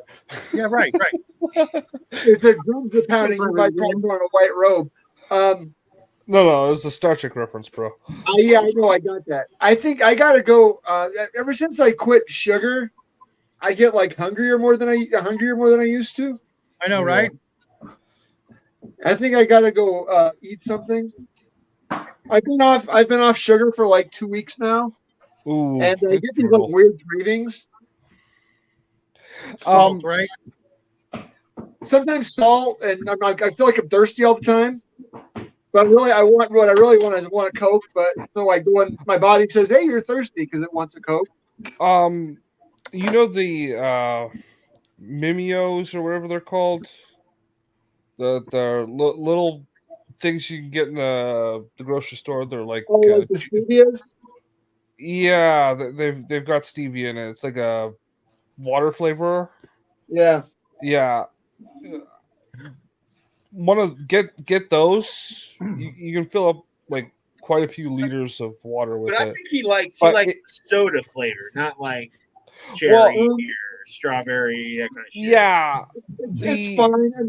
I think I've got to get something to eat. I'm just feeling kind of. Oh no! What I was getting at is the synthetic sweetener will kick that craving, right. Because that's what Are I did. when I you took the coffee denying first yourself time. fruits? Yeah, no fruit. Yeah. Oh, really? Okay, that sucks. The I only problem. gotta get my A1C down. I got 3 months to do it because I don't want to give you that medication. So The only problem is the stevia, or the aspartame runs through your system really fast because your body doesn't digest it. yeah. Hey, Cal, welcome to the By show. design. So you'll pee a lot more. Yeah. Oh well, I'm drinking I've been getting just the vaguely flavored seltzer waters. Okay. You know, Yeah. 0 calories, 0. But I've been drinking 8 of those a day, which is fine because it's just water. Yeah. Well, all you're doing with the juice squeeze things is squeezing it into tap water or whatever. And it's probably a lot cheaper than buying those things. Well, I can get those at Costco for 35 cents a can. Yeah. So I don't mind. I don't mind buying those because they are really inexpensive. I mean, relatively inexpensive, much cheaper than soda, 45 or 50 cents a can even at Costco. So. I tell you, I'll bow out too, so someone else can jump in. All right, guys. Once you go cold turkey, it will lessen after 2 to 3 months. Yeah. Well. Yeah. Trust me, all I drink is water, Bo, and I don't miss. But 2 to 3 months, that means that I'm not going to get to have any sweets over the Christmas holiday. I know. Or Thanksgiving. No. Yeah. Once you're off it. No pumpkin pie. No sweet potato casserole. No rolls. No snow. Very few mashed potatoes. No. You're gonna have to start thinking of Sparta instead of Rome. Or like Ethiopia. Whoa! Nobody wants to go that far. No one goes full Ethiopian, man. No. Rome is the hard line. Jokes. Those are not appropriate. Yeah. All right, guys. What do you guys do? Hungar would say, "You woke up this morning and you chose violence." Yeah. Wow. Raven, listen, don't freak out. It's all about fun. Don't worry about it if you don't know all the rules. I don't think Shadow's going to kill you right off. If he does, don't come back. No. Come back. Just laugh. Thank you. Okay. To change his ways. All right, guys. Have a good Take one. care, guys. Bye. Happy Thank you. Halloween. Party on, everybody. And I'm gonna go get some food. Jules has a pot of chili upstairs. Well, it's kind of chili. It's got beans in it. It's not really chili. Yeah, it's But chili. It's fake chili. But I gotta go get some of it, and I will see you guys. You need to replace. Are we doing both movies tomorrow? Yes, we are. I haven't watched Flatliners yet. Oh, Flatliners. I haven't watched either of the movies, so don't feel bad. I got to squeeze. But I'll be going to church in the morning. Yeah. All right, no problem. I gotta get that stuff done for that game tomorrow too. Send me the link for that, and I'll make sure that I get that stuff turned in. That's tomorrow, right? Sunday. What's tomorrow? The stuff with George. Oh yes, absolutely. Yeah, get that in as soon as possible. I should have said something to Brian as well, but you guys will enjoy the hell out of it. Hopefully Jackie will be there too, and there's a bunch of other really great guys in that thing that we can't talk about. But sorry, folks, we will give you a report as soon as possible.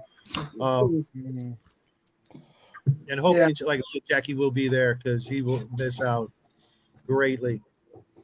I probably won't have any time. Pardon? I probably won't have any time. Well, if you don't, you miss out. But if you do, you Fringe. can come in late. They already said you can come in late if you need to. It'll be. Wait, to what? I thought you were talking about the Connell show. No. The other thing with George and Dave. Oh, maybe I will. I still don't know. No worries. We got a couple of people who want to join in the show. Nerds Nerd and Omen, welcome to the show. How's it going, guys? Happy Halloween. So I'm going to bring this up because Omen, what supervillain are you dressed as? What supervillain myself? Who else could I be? Lex Luthor, Luthor. Pretender. No, Well, you can go with Lex Luthor. You can go with Dr. Evil. You could go with. You know what? If I just saved a little bit more, I'll go for Xerxes from 300. As Jeff Bezos. DM James said. Hold your breath till you look like Megamind. No,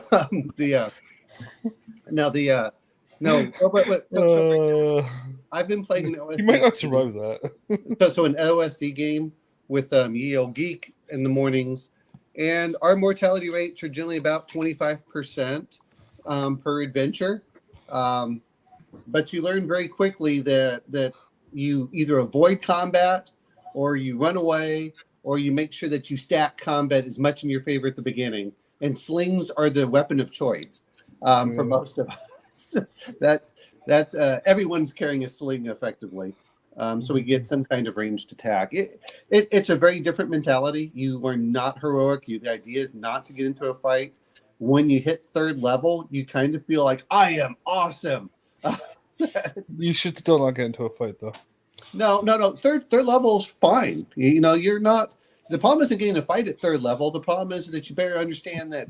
Don't believe him. Jeff Bezos is trying to get you to be bankrupt so his company has more money. Damn deal. So. He doesn't deny it. How about you, nerds? Oh, I'm sorry. I was going to say, nerds, what advice would you give for a brand new player, never played before, going to be surrounded by freaking testosterone and Cheetos? The best advice is it's a game. Go into it to have fun. There's not that much to it. Don't overthink it. Don't worry about min-maxing. If there's rules you need to know, the Day Master should help you with it. So do what seems fun. She's right. And the other point I want to bring up is do what makes sense and worry less about the rules. You don't even have to know the rules, really. The DM will tell you what you have to roll. It's like, well, I want to do this. And they go, okay, well, roll this. That's about it. Everyone, like all of us that are old guys, will be like, oh, yeah, go do this and go do that. But no. Like my suggestion is if you're going to be playing a first. Yeah, don't listen to those guys. Tell them to shut up. The first thing I would recommend if you're going to play an elf, is actually not. You can play a fighter magic user, but you'll never go up in levels. But I recommend a magic user thief because you get the skills of the thief and you get the versatility of the magic user. And then you also know that you're not going to be a frontline person. So that helps. He just told you to ignore everything he said before that. No, I don't know if those advices are compatible with each other. All I said is she doesn't have to know the rules. I just told her. No. You said ignore what. Thank you. Have to say. No. It's interesting because we just went through. You don't expect to gain levels very quickly. I don't know if Shadow's going to include training costs because if he does, you'll go up really slow in levels, low level. Because they're going to be on a ship, and the ship is a small town at sea. Training isn't going to be like as brutal as it normally is. It's going to kind of come out of your pay, or it's in the best interest of the ship. If the captain or somebody senses that you're getting better at you're swabbing the deck, I'm gonna bump you up and have you spend some hours on the deck, learning how to fight better or something like that. It only makes sense. Shadow, are you going to include training cost? Yes or no? I don't know precisely. If I do, like I said, it'll just be deducted from your pay as opposed to. Here's the problem of whenever you start looking at training cost, because I've been going through, and a lot of the stuff that everyone was ignoring before when I did that. If you look at the training cost, they're more than to get to first level. It's more. You have to get more gold than it took you to get to first level effectively. Right. It isn't until you probably get to 5th or 6th level that you start getting enough gold to actually pay for your normal training cost. So that's one aspect. This is a part of what makes like the old school D&D feel like a board game. This kind of stuff. But the other part is in the old D&D they had multiple characters because your character would be out in training for weeks. I think it's 1 to 4 weeks of training, depending on how well you earn the experience points in the first place. If you stood back at the party and you're the fighter and you're like letting everybody else do the heavy lifting, then I'm gonna make it 4 weeks. But if you're doing the things that your profession is supposed to do, and you're really trying hard, etc., I might only make it 1 week. It's on the job training. It is, but here's the point that I'm trying to make for this. Depending on how old school Shadow's going to be doing this, and that's what I was trying to, because he and I talked behind the scenes on a lot of these things, because a lot of times we didn't. Almost no game group that I knew of actually played rules as written, and only in retrospect are we going back playing as rules as written. And when you start playing rules as written, you realize just how brutal things are, and then you realize that mortality is high, so everyone's going to go through it. In the classic D&D, what really got you experience was not combat, it was treasure. So if you bypassed combat and you got all the treasure, it was worth just as much as if you'd been fighting everything through there. So Cindy has a question for nerds. How long have you been gaming for? Hey, don't be stealing too many of my questions for the one-on-one. But yeah, nerds, how long have you been playing? So my first game, I probably 6 years ago, but I didn't start playing regularly till about 2 years ago. Okay. And Raven, how far have you read in the book? I got her a PDF of the Player's Handbook. Oh, okay. I've been skipping around. Oh, okay. I kind of still in that, I have a question, then I go kind of try to look it up. And so I haven't went cover to cover yet, but I will. Yeah. I'm gonna mention one other thing about doing the first edition D&D. Embrace the randomness. You really have to embrace it. So don't think of like modern gamers will think of, I'm going to lay out my character being so far in advance. In classic D&D, you have to embrace the randomness because things you don't know where they're going to go, what you're going to learn, if you're a magic user, you're not guaranteed of learning the spells you even want to learn, and it depends on what's available. It's one of those, you have to really embrace that. And as a child, I had a problem embracing the randomness, and so we didn't play with a lot of the rules that were there. And now as we get older, I'm like, okay, I'll just embrace the really weird things. Like, and OSE is more brutal than first edition D&D. Okay, so you're doing first edition. This is he's doing first edition. Yeah. But that's the game I know the best. Cool. And it's got everything I need. Obviously, I embrace the afterward. It's my world, and I'm not going to let somebody go, well, it says on this page that you got to do this. I'm like, I'm not doing that. That ideology is what really makes the board gaminess that was talked about earlier. It doesn't make the board gaminess. It makes it actually less board gaming. No, the following the rules as on the page without deviation. That's true. But if you actually read the first edition Player's Handbook and the Dungeon Master's Guide, it said the player should never know the rules. And part of the reason they did that was by removing the players from knowing the rules, it kept that magic and mysticism about it going in there. But you have to have a trust in your DM. If you don't trust your DM, the game will always fail. Yeah, the Dungeon Master, which is interchangeable with Game Master, if you weren't aware, Raven. Okay. Another question for Cindy. Another question from Cindy. Do gamers have day jobs, or can you make money on gaming? You can. It's super rare, highly unlikely, and if you don't mind living off saltines and ramen and living in a box, absolutely embrace it. Yeah, sure. And live at your local game store. Hide in the bathroom when they close close the shop down and just hang out there and bathe in the sink and that sort of thing. But yeah, it's there totally are some people that make a living or at least a supplement from writing materials. yeah, actually getting paid to be like a dungeon master or on camera playing. That's really not really a thing. But It's a game. Play your games. It's going to be. You have to have fun. The DM has to have fun. If no one's having fun, it's always going to fail, and it really does become a job. As far as having day jobs, absolutely. A lot of us that played these games went into the tech industry and into engineering and a lot of math stuff. So we make decent livings, but we do have to get away from the real world because, let's be honest, we don't want to be powerless and everything else because we have duties and obligations. Whereas the characters are like, this is me playing vicariously, and if I die, so what? It's the live fast and leave a good-looking corpse behind kind of mentality when you play D&D. That's the whole idea for it. Well, that said is. Yeah, well, it's true. Leave a youthful but well-worn and brutalized corpse. Well, unless you're a dwarven cleric. Unless you're a dwarven cleric. If you're a dwarven cleric, then you automatically stop at old. Do you think it's going to be a beautiful corpse when she gets vivisected by an 8-foot spider?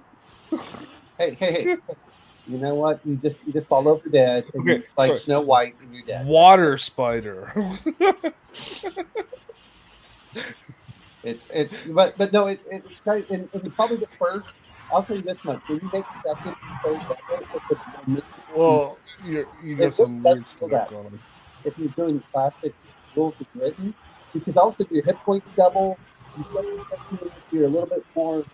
Yeah, Omen, your audio is crap all of a sudden. Yeah. So we didn't hear that last part.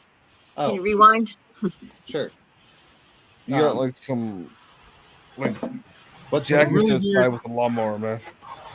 I don't know who's doing that in the background. That's not me, is it? It could actually be Jackie. Yeah, let me. Yeah, it sounds like an airbrush in the background. Try muting random people. I mean, Jackie's. Okay. I muted Jackie for a second. Okay. All right. So was he doing airbrushing in the background? I have no idea what he was doing. Okay. So Raven, I mean, just embrace the randomness, embrace the lethality. Laugh when characters die because that's kind of what it is. It's just like, oh, Oog died. And you're like, oh man, Oog. I was hoping that Oog would make it a little bit further. And you're probably going to go through about 4 or 5 characters before you actually settle on one. The real question is for Shadow is which methods are you going to use? Are you going to allow people to pick the method that they want to use for rolling the character, or is it going to be 4d6? I know that if you want higher stat characters, the 3d6, 6 times for each stat gives you better overall characters, or are you going to do something like it recommends the Dungeon Master's Guide, where you have at least 2 15s and then you just roll accordingly? I'm not sure. I want to get an idea because I know certain people are really, really keen on running certain kinds of characters, which I don't have a problem with. Other folks, like Hungar, as long as he gets to play a dwarf, he's happy. You know what I mean? Yeah. Dwarf is easy to get the requirements for. Elf was a little bit harder. And actually, I don't know when Shadow wants to do it when we talk about the different systems and what our ideal party is, because it really changes your view of the game depending on how you do characters. And I don't have a problem with, like, for example, incorporating the age rules before you pick your to allow you to be, like, say you wanted to be a wizard, and you miss your intelligence by 1 point. Well, by saying you're going to be a wizard, you will get a +1 intelligence wisdom because of the age rules, which would pop you into the category. Little things like that, I don't really have a problem with. I don't find that too difficult, because I do want everybody to to start off being really enthusiastic and happy about the character that they've decided to create for the game. And that means everybody. James L., I don't know when the last time he actually played an RPG was, and he wants to run a Hobbit. And that's most hobbits would be like, no, I'm not going on a ship. I'm fine right here. But well, if it's Waterworld, like serial number scraped off, they would have no choice. But yeah, It's no. Pirates of Get Dark wiped Water. out. It's Yeah, Pirates of Dark Water. Just imagine that. Not Waterworld. Come on. Whatever, man. It doesn't matter. No. But- It's I don't want to put this, and it really depends. And I try to talk to Shadow about this because I think sometimes we remember we have the member berries back when we were kids, and you look at the rules now. Basically, if you start at mature, you're going to get +1 strength, +1 con. That applies to everyone. If you have a stat of 9, you can be whatever class. It's only the specialty classes like assassin, monk, bard. Those. It's only the Ranger, specialty paladin, that need druid. the higher stuff. Then the other. Hey, Sean, how you doing? Yes, we are talking first edition. Our friend Raven has never played an RPG before. And hold on, let me unmute you, Jack, because I had to mute you because something weird was going on there.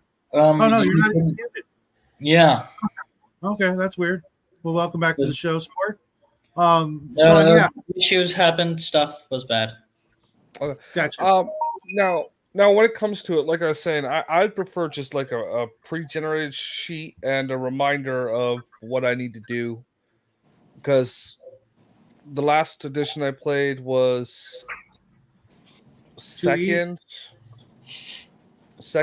with, and then third, and that was more than 12 years ago. So. It's again, you don't have to know the rules. Everyone wants to know the rules. Well, no. Just like give me a character sheet and a reminder of what is, like a quick rundown on the specifics with first edition. So that I'll need to keep in mind when. So, and I was trying to mention this with Shadow was it's probably best for players to have 4 characters, and then they rotate the characters in and out depending on the party composition. It's like an away team. Well, who do you want? Well, I want a medical officer. Well, that's a cleric. I want the combat. Okay, I need a fighter. I need someone that has the thief or magic user. And if you have multiple characters, one is it allows you to explore different things. And I think the modern games, too many players are used to like this is the one character I'm going to have, and then like when their one character dies, like oh no. And I agree with you there, Justin.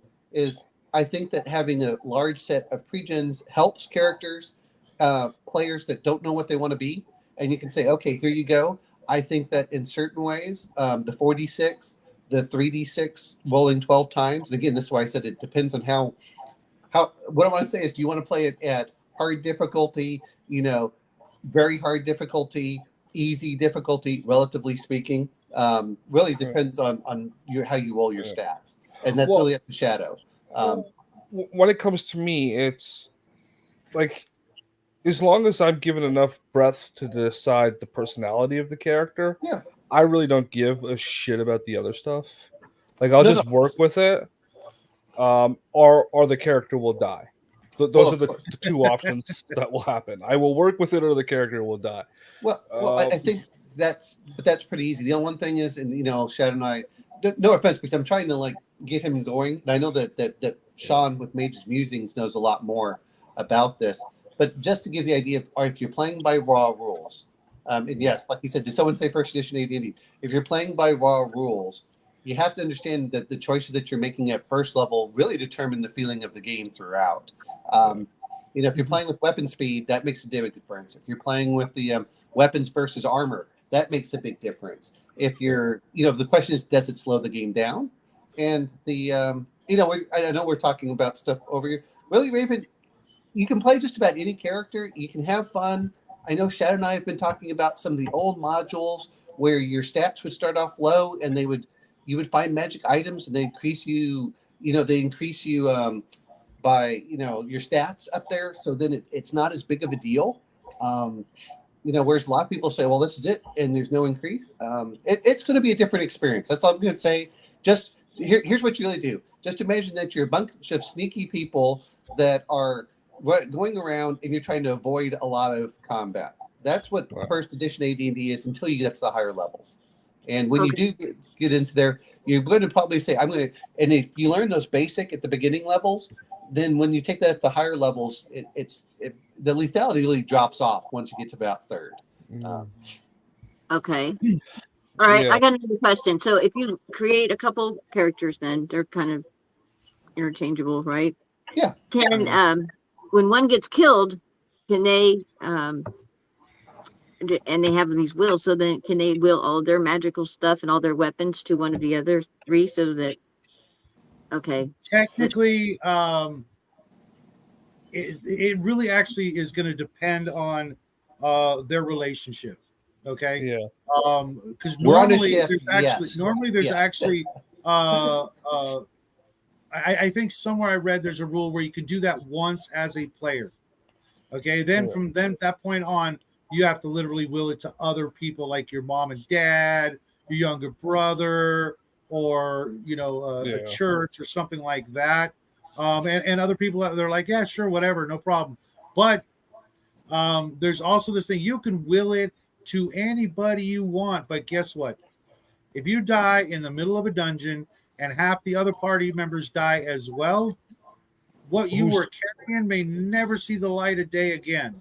Or your friends may strip your body naked, throw you in a deep, dark pit, and take your stuff and just go about their merry business. So Raven, from personal experience doing OSE, and I'm using OSE in the last couple of months, that's where we get most of our treasure is from dead characters. Because the character dies and we get more equipment that way because the death rate is high enough that's like, oh, we're going to recycle it. Now, that said is what we've also found, because as much as people talk about these things, the will and stuff, that's really, that's when you get up to domain level play and you die in your sleep kind of thing. Most of your characters, when they get up until they get up to like that 9th level, are not dying in their sleep. They're dying in some horrible way in a dungeon. And the players are going to carry out whatever they can carry, and then they might go back to the dungeon to reclaim your body. And if you're high enough level, they will resurrect you. But that's one thing that requires But really, that's the way that we looked at it. It's like, oh, Bob died or Oog died. Like, does he have any equipment that we can use? And we look over and we usually take the backpack. We leave the armor and weapons behind, and we say, okay, and then and gold in their pockets, and then that's how we leave, and that's how we get more treasure rather than really the fights at the low levels. That's the way the game is. Yeah. Hey Jackie, I broke out the player's handbook just for you, sport. Gnomes can be clerics up to 7th level, fighters up to 6th level, illusionists up to 7th level, and thieves up to 8th level, and assassins, which that's not going to happen. Wait. Gnomes aren't unlimited thieves? Unearthed. That you're thinking unearthed, I think. No. I was thought that when everyone else has unlimited. That's why I was unlimited thief. Yeah, unlimited thief. Okay. So what sounds good, Jackie, for a gnome? I know you know multi-classes, so there's I know you know how that works. Give him the most degenerate version of the character. No, here's the thing. What you just read is anti-gnomish propaganda written by the elite class to suppress the obvious superiority of the gnome race. This is awesome. Anti-gnomism. Once again, you win the Comment of the Night award. So Raven, the other part is, and I know everyone looks at this, they all look at level limits. Level limits are probably not going to be an issue, except for a game that's going for like 2 or 3 years. Even at 5th or 6th level, it's not going to be an issue. And that's, as kids, we all look like, oh, what do you mean I can't get past 5th level? And now playing with OSE, I'm beginning to go, 5th level takes forever. Let me stop you there. Oma now keeps saying OSE. That stands for Old School Essentials, which is a rewrite of the rules by a third party. No. OSE is actually the basic OSE, the classic. You're BX. It's just BX. The reason I'm using the BX. What I mean by a rewrite of the rules is like it's not like the actual AD&D it's not rules. technically Dungeons and Dragons. It's not technically, but you've mentioned it a few times as like assumed knowledge. That's why I'm clarifying. Okay, well, no, that's true. What I'm trying to say there is going back and playing these games as they were written, like they were originally supposed to be played, is a very different feeling than what we grew up with. in most cases. That's what I'm trying to emphasize, and that's why I'm trying to say, just to get people prepared mentally. It's like, oh, you didn't do this. Yeah, I mean, but it's hard to get. Really, the hardest levels are probably up to about 3rd level, because you are so fragile. And then once you get up to 3rd, you're like, wow, this whole world has opened up to me. Do you think any of our characters getting up to 3rd level? Well, you know what I think is funny is while playing with the shadow up there, I doubt this is happening. Well, no, I think we're all going to get off onto the little rowboat, and a water spider is going to come out just for. Oh God! Stop with the water spiders. Water spiders are great. Like, have you seen the crab spiders? Those guys are so cool. And then my character with only one hit point is going to be the only one to survive. Because Shadow already said I could have only 1 hit point. Oh no! So Grumpy Old Slan. Yeah, he's just going to stay on the boat until that storm hits. No, I'm something human shield. No. Grumpy. We have Guns Are Cool and Grumpy Old Slan, and Guns Are Cool comes up there, and he has a 4th level character. Guess what happens to the 4th level character? They're the automatic meat shield. The rest of us are all 1st level, and we all hide behind him. That's you. It's funny because you're basically playing a bunch of cowards all running right through there. Think of it that way. It's like, holy crap! And then Ye Old Geek will come in. I am the paladin. I am the grace, and he's lawful dickish is the best way to put it. Whatever he plays, and so we just have a lot of fun with it, and just really roll with the whole thing. Just laugh when people die. You will feel this sense of, I almost call it like minor anxiety, like, oh no, we're gonna roll damage. You're like, holy crap! And this is the other question, because in BX at 0 you're just dead. In AD&D you're not usually, if you plays by the optional rule, -10 is when you're dead, and it makes a huge difference in survivability. Yeah, absolutely, Jack. So what do you think? The gnome illusionist thief, the most generic stereotypical gnome, or something? No. Again, this is propaganda. No, I need to think about it. No. Make him remove all the other class options. He needs to play the basic one, the first round. After it dies, you can pick one of the other classes. That is a suggestion I do recommend for a lot of people, is just to play the one class to learn it, and it makes a big difference. And but it also depends on how much treasure your Shadow gives out. Depends on how fast you move up in levels. Well, it doesn't matter. There's a crew of 200. Like, you're getting any of it. You got to spread it around. It's full communism here. No. It doesn't matter how it spreads around. It's not communism. It's socialism. The goal is how much. Remember, experience is how much gold do you take from the dungeon back to your base, and the ship is the base. So it doesn't matter if it gets all spread around. In fact, it probably works better that way, as everyone gets a ship share. But you get the levels based on the treasure you take out of the dungeon back to the ship. Yes, absolutely. No one else gets that experience. You get experience points in my game for treasure, magic items, combat, and I'm going to explain combat in just a minute, because if you do something like really cool, you're going to get some XP for that. That's going to be kind of a factor of like your level times maybe 50. Your level times 100. Depends on how cool the thing is. I got a really cool thing Jackie's character can do. Find that freaking smoke detector and unplug it. I'll show you a picture of the smoke detector in my room. I literally covered it. I don't trust your competency in this department. I covered it in an entire roll of tape. We need a groundskeeper to do it. You can still. There's a little wire. You twist it, it comes down. There's a little thing. You crimp it, it unplugs, and it won't beep anymore. I do not hear any smoke detectors. Not once have I heard it. I don't know what everybody is on. Shauner said the same thing. Yep. There's no smoke detector. These are just more lies. Well, Shauner wasn't wrong on this one, and I can verify it. I checked the color of the sky. It is blue. Hey, it's called a call. Really, it's black right now for me. There's a call back to earlier, like the reference earlier. Dude, I remember when the Fiend Folio came out.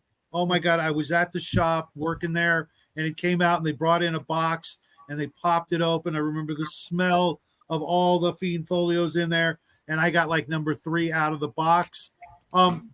Mage's Musings, what is Troop Play Rocks? I don't know what that means. True play, and I assume that's his opinion. It right. rocks. I was sort of talking about this. That might have been where I read it in OSC. All these like abbreviations, OSC, OSR, things like that. Well, not OSR, but if it's not D&D or Dungeons and Dragons, it's basically just another version of the same game. Because you can't copyright rules, so people realize, well, shit, I'm going to make my own version of this and put it to print somehow, and you know, essentially make some bank on it. Yeah. I'm going to say this. Yeah. Hold on, real quick. May just had a good one. Am I playing the Unearthed Arcana rules to give a +2 level cap if they single class in a class that they can be multi-classed? I honestly don't even remember that rule. I know that was definitely something in 2nd edition. Here's the thing. I have different ways people can exceed those caps. For example, there are, you guys all know about the book, you know, the Librum of Gainful Conjuration, I think it is, or the Librum of Silver Magic. If you find one of those books that bumps you up a level and you've already maxed out and you read that book, guess what? You're going to go right past that level cap. You can also find certain magic items that will help you, you know, increase your stats so that you could then, you know, potentially earn that level. And then there's the ultimate rare is, you know, hen's teeth. If you find like a wish, a genie bottle or something like that, and you get a wish or 2, you know, well, then you can make a wish if you word it properly. Then you can maybe get another level out of that. Okay. And that's usually enough. You hear that, Omar? You could wish to be a real boy. You know, well, hold it. You mean I can wish for a heart and we can go see the wizard? Yes. Or the wizard could come see you. I figured more Pinocchio, but yeah, it's all the same. Well, I was thinking this. You know, as much as people talk about it, and this is what it's Jackie, do not put your tongue on the hot end. So the he's muted. You know, the level limits are not really an issue unless you're playing really long term for it, and in some cases, you know, depending on how you do it, is really, I think the problem is that players look at the level limits too much without realizing how much it takes. Yeah, to you got to get there. You've got to earn it. You know, if you're looking at, you know, having played your elf fighter mage, you know, and you've maxed out, and that was a year ago, then yeah, okay. And I'll feel for you. You know, I know I've been there. I know it kind of feels like, what's the point? I'd be better off making up a new character. But there's a whole lot of creative ways to bypass some of those issues, especially if you're playing a freaking elf. This is why I'm a big fan of both keeping the rules thin in page count and having that stuff clearly delineated. So it's easier to, like, if you hand me a pre-generated character and walk me through what I need to remember, and then I don't have to worry about the stuff in the book until it's relevant, and then you can like maybe hand me an excerpt from a PDF that I can skim through. It's really, you know, the hardest part for AD&D, except for the Dungeon Master, for the players, is really just keeping track of depending on how much you want to go full board, because a lot of these, you know, they say all rules are optional, which is true. It's your weapon speed, your weapon damage, your armor class, and your spells. If you don't know a lot of spells, at low level, you're not going to know very many spells at low level. He's touched the hot end. You're going to start learning. What's that? He was playing with a hot glue gun. Oh, okay. You know, but I mean, but that's the only time that you're really going to, and this is why it's good to start at low levels when you learn all this stuff, is to realize what spells work and how they work. And the other thing is, the old first edition spells they're a lot more powerful than the newer stuff that you see in 5e. And then And then the other part is that your spells are also more flexible. Like in the newer stuff, they want to delineate on what you can do with them, and this is where it stops. Well, The a old lot one, of that is because of people freaking cheese balling and fighting and stuff like that, right? Well, the real problem is that they're trying to make it more like an MMO where it's well defined. The old first edition spells were not intended to be as codified as you would see. So if it makes sense, like, oh, I'll do this, and you come up with the original idea, then the idea was the DM would let you do it. So that's why sometimes when people look at the rules, like, you don't have to know the rules as much. If it sounds like it's a cool idea, like I'm going to use Burning Hands to burn the rope. Hey guys, okay. I have to go. I want help with something. Yeah. No worries, buddy. All right, Jack. Is it the burn mark you got on your... I'll expect the backstory for your gnomish character by the end of the week. Yeah. Okay, bye. I did. See you Party later, on, Jack. man. Yeah. Party on. You know what? He's starting to look like Magnum PI in the. You know what a handsome little devil! Look at that guy. Look at that profile, man. But not the original Magnum PI, the new one. No. He's looking like a young Magnum PI. You know, they're gonna reboot and put as some minority. No, well, they did. They actually did in the new one. I don't want to know. I don't care anymore. The longer the writer's strike goes on, the less I care. Oh, that show's been out for like a decade, man. I know. But no, I'm just trying to say, when people's mentality gets in there, is you just like, and if you're doing a troop play, as much as we talk about all this stuff, what the hell is troop play? Troop play is whenever you have a group of characters and they come in and out, and then the other part it's exactly what you're going to be playing. That's troop play. Troop play is anyone comes in and out depending on how they feel. It gives a whole different feel to everything, because everyone's laughing and you're just like, oh man, such and such character died, and everyone's like, oh, we really liked him. All right, well, a new character, you know. Yeah. It's that kind of feeling, and really, that's all I'm going to say about it, is all these ideas of you have to learn the rules. And I was always this person, I want to know everything in the background. In some ways, you're actually ruining a lot of the fun for yourself. I hate saying that. I really think with PDFs, it's a lot. It could be a lot easier to keep your players in the dark because, like I said, the excerpts you can just.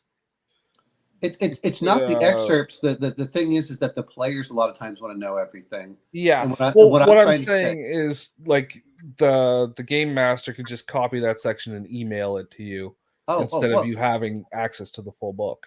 Well, it's not even access to the full book that matters. What really matters is the players. As a DM, I like just giving them all that they need, because I don't know about you guys, but when I start flipping through the book, I get sidetracked and say, oh, well, this is a cool spell, and this is a cool spell, and I start wandering off that direction instead of saying, I have these spells, and then it's like, oh, okay. Yeah. I kind of wanted to give Raven, sure. When I sent her the PDF, I wanted to give her an idea of a lot of the things that are possible, because most of us. I wasn't talking about that in specific of Raven's case. I was just talking. And I really hope you'll get through as much of the book as possible. Because right now you might think I want to do this, or I want to do that, but then you may after some reading realize, well, I want my main character to be this, and then maybe it would be cool to run Red Sonja, barbarian kick-ass chick with the the chainmail bikini and the two-handed sword, or you may be like, something sneakier. I am going to run that gnome illusionist thief that Jackie will also be running, I'm certain. Do they have to all be the same? Like, do they all have to be elves, or do all have to be gnomes? No. They don't even have to like. They don't even have to like each other. Yeah, you can play a vehement racist. Or you can play someone tolerant, which is something new for Justin. I'm a very tolerant person. Anyway, I'm very tolerant. I tolerate you, for example. You beat me to it, Justin. That's because I'm an elf in real life. No, minus the ears. No. Hey, the only one who's got the ears tonight is Raven. I know. Give us a profile. So Look at that Raven, shit. They're all as wires much and as stuff. Shadow is telling you that you should read the rules, I'm telling you don't even have to. Yeah. Well, I You mean, just- what I mean by the rules are like the descriptions of fighters and clerics, and you don't even have to read those, Raven. That's way too much in there. The problem that we have is all the players want to know the rules. They can min-max, like Justin's saying, and we could just hand you a pre-gen. If you said, you know what, I want to play a sneaky elf. They're like, cool. Do you want to do magic? You're like, sneaky. yeah. And just like, guess what? Now you have a magic user elf. Oh, you want one that's a cleric that's praying to a god? Guess what? Now we'll give you a half elf, which is a cleric and whatever. The problem really comes down to is really lean into the tropes.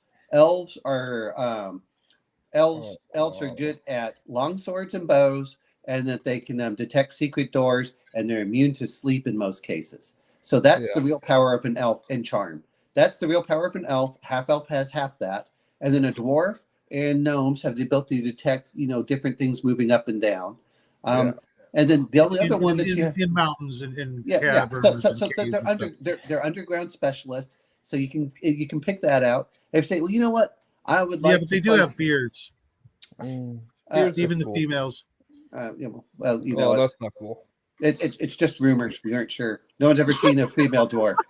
But because they all look What do you like mean? I'm looking at one right now. Too.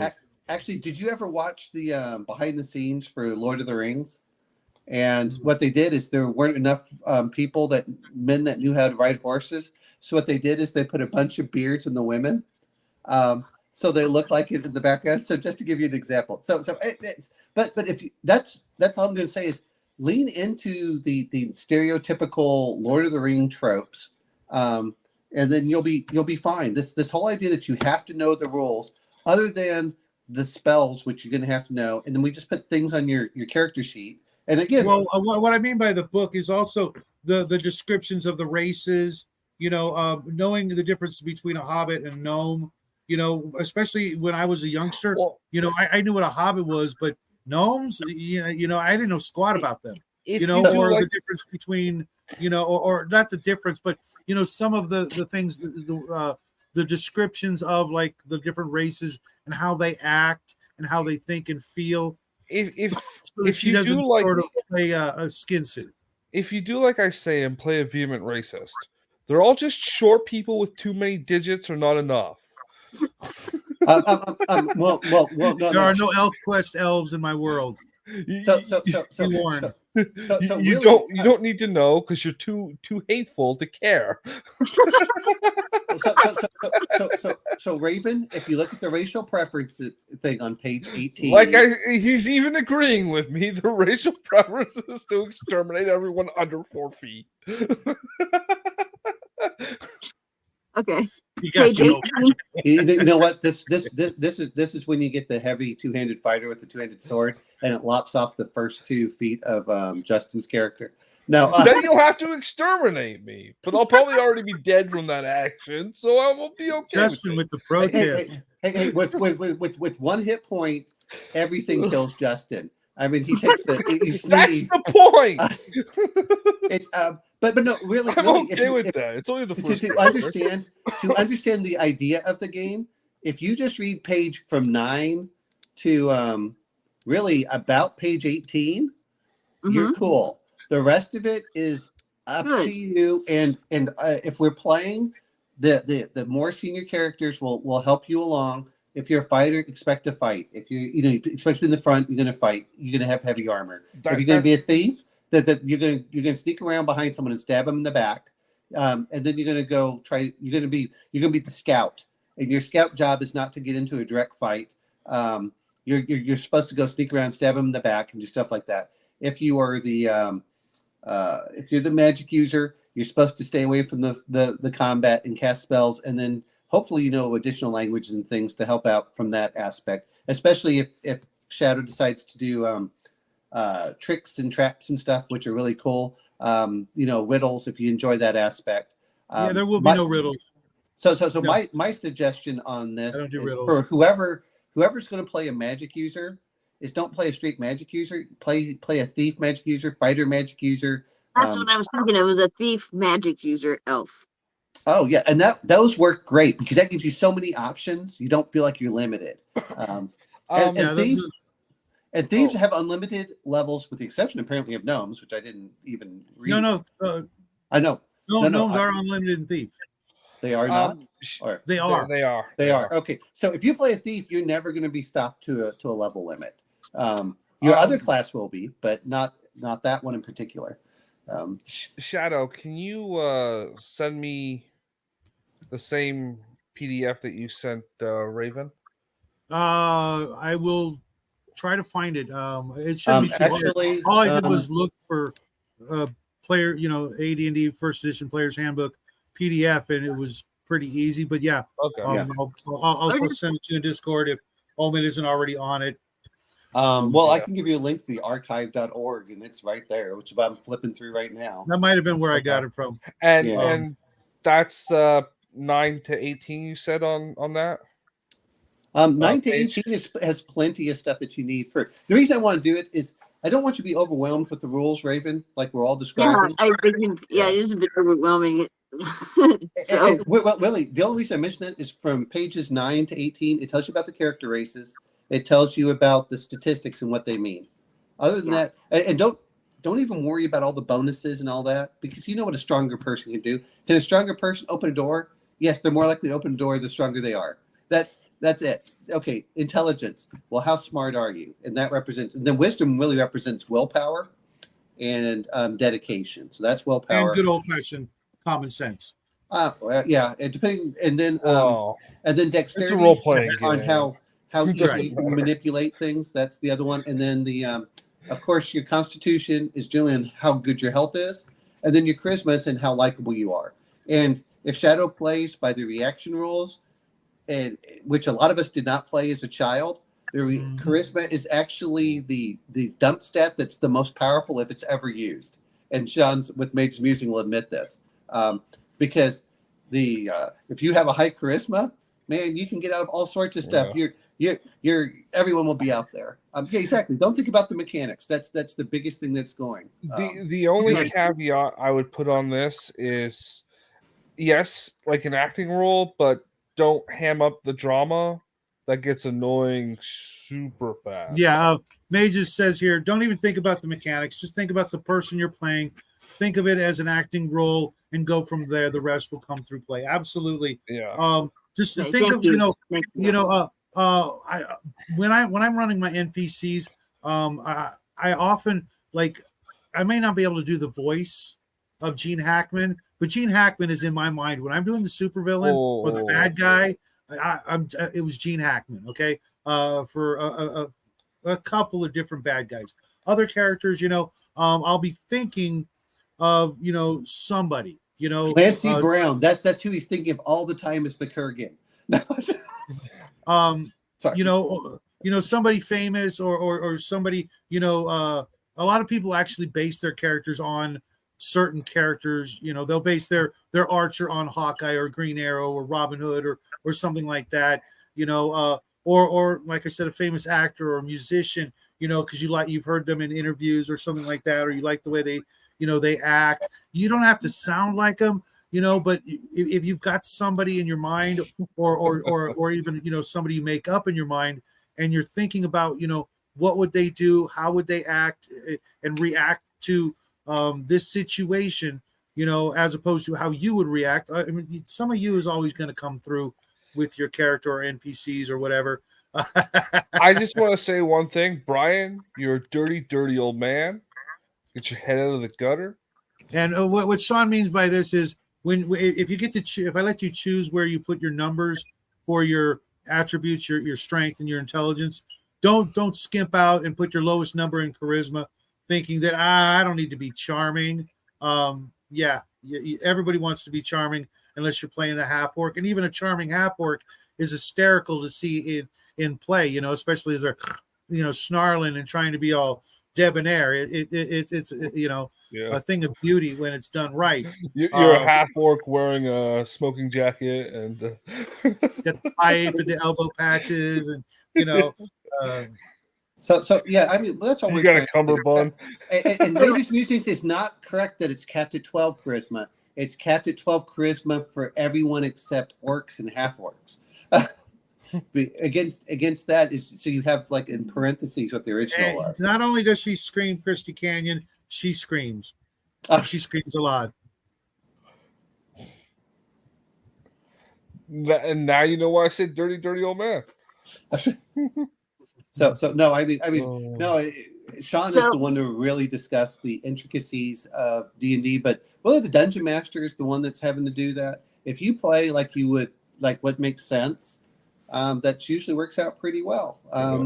Normally, now sometimes it's always like I will stand in front of this. You're like, we have a bunch of natives coming at us, and they're all going to be throwing spears, and you're going to stand in front and say, "Hey guys," you know. You might not want to do that. It's the other thing is it's the just run for the airplane and get out of there. Trust me. Charisma is best for one-on-one encounters and people who actually can speak. Being charismatic we know Raven. She's been on the radio of, for years. She knows how to handle an audience. Speaking of, I'm going to cut the show off, but I don't want you guys to take off anywhere. The after party is just starting. Sorry, everybody else, but I've been doing some long shows, and it's already with StreamYard you only get 20 hours, so I'm gonna have to cut the show off here. But before I go, Raven, where can people find you and hear you and listen to your shows and things like that?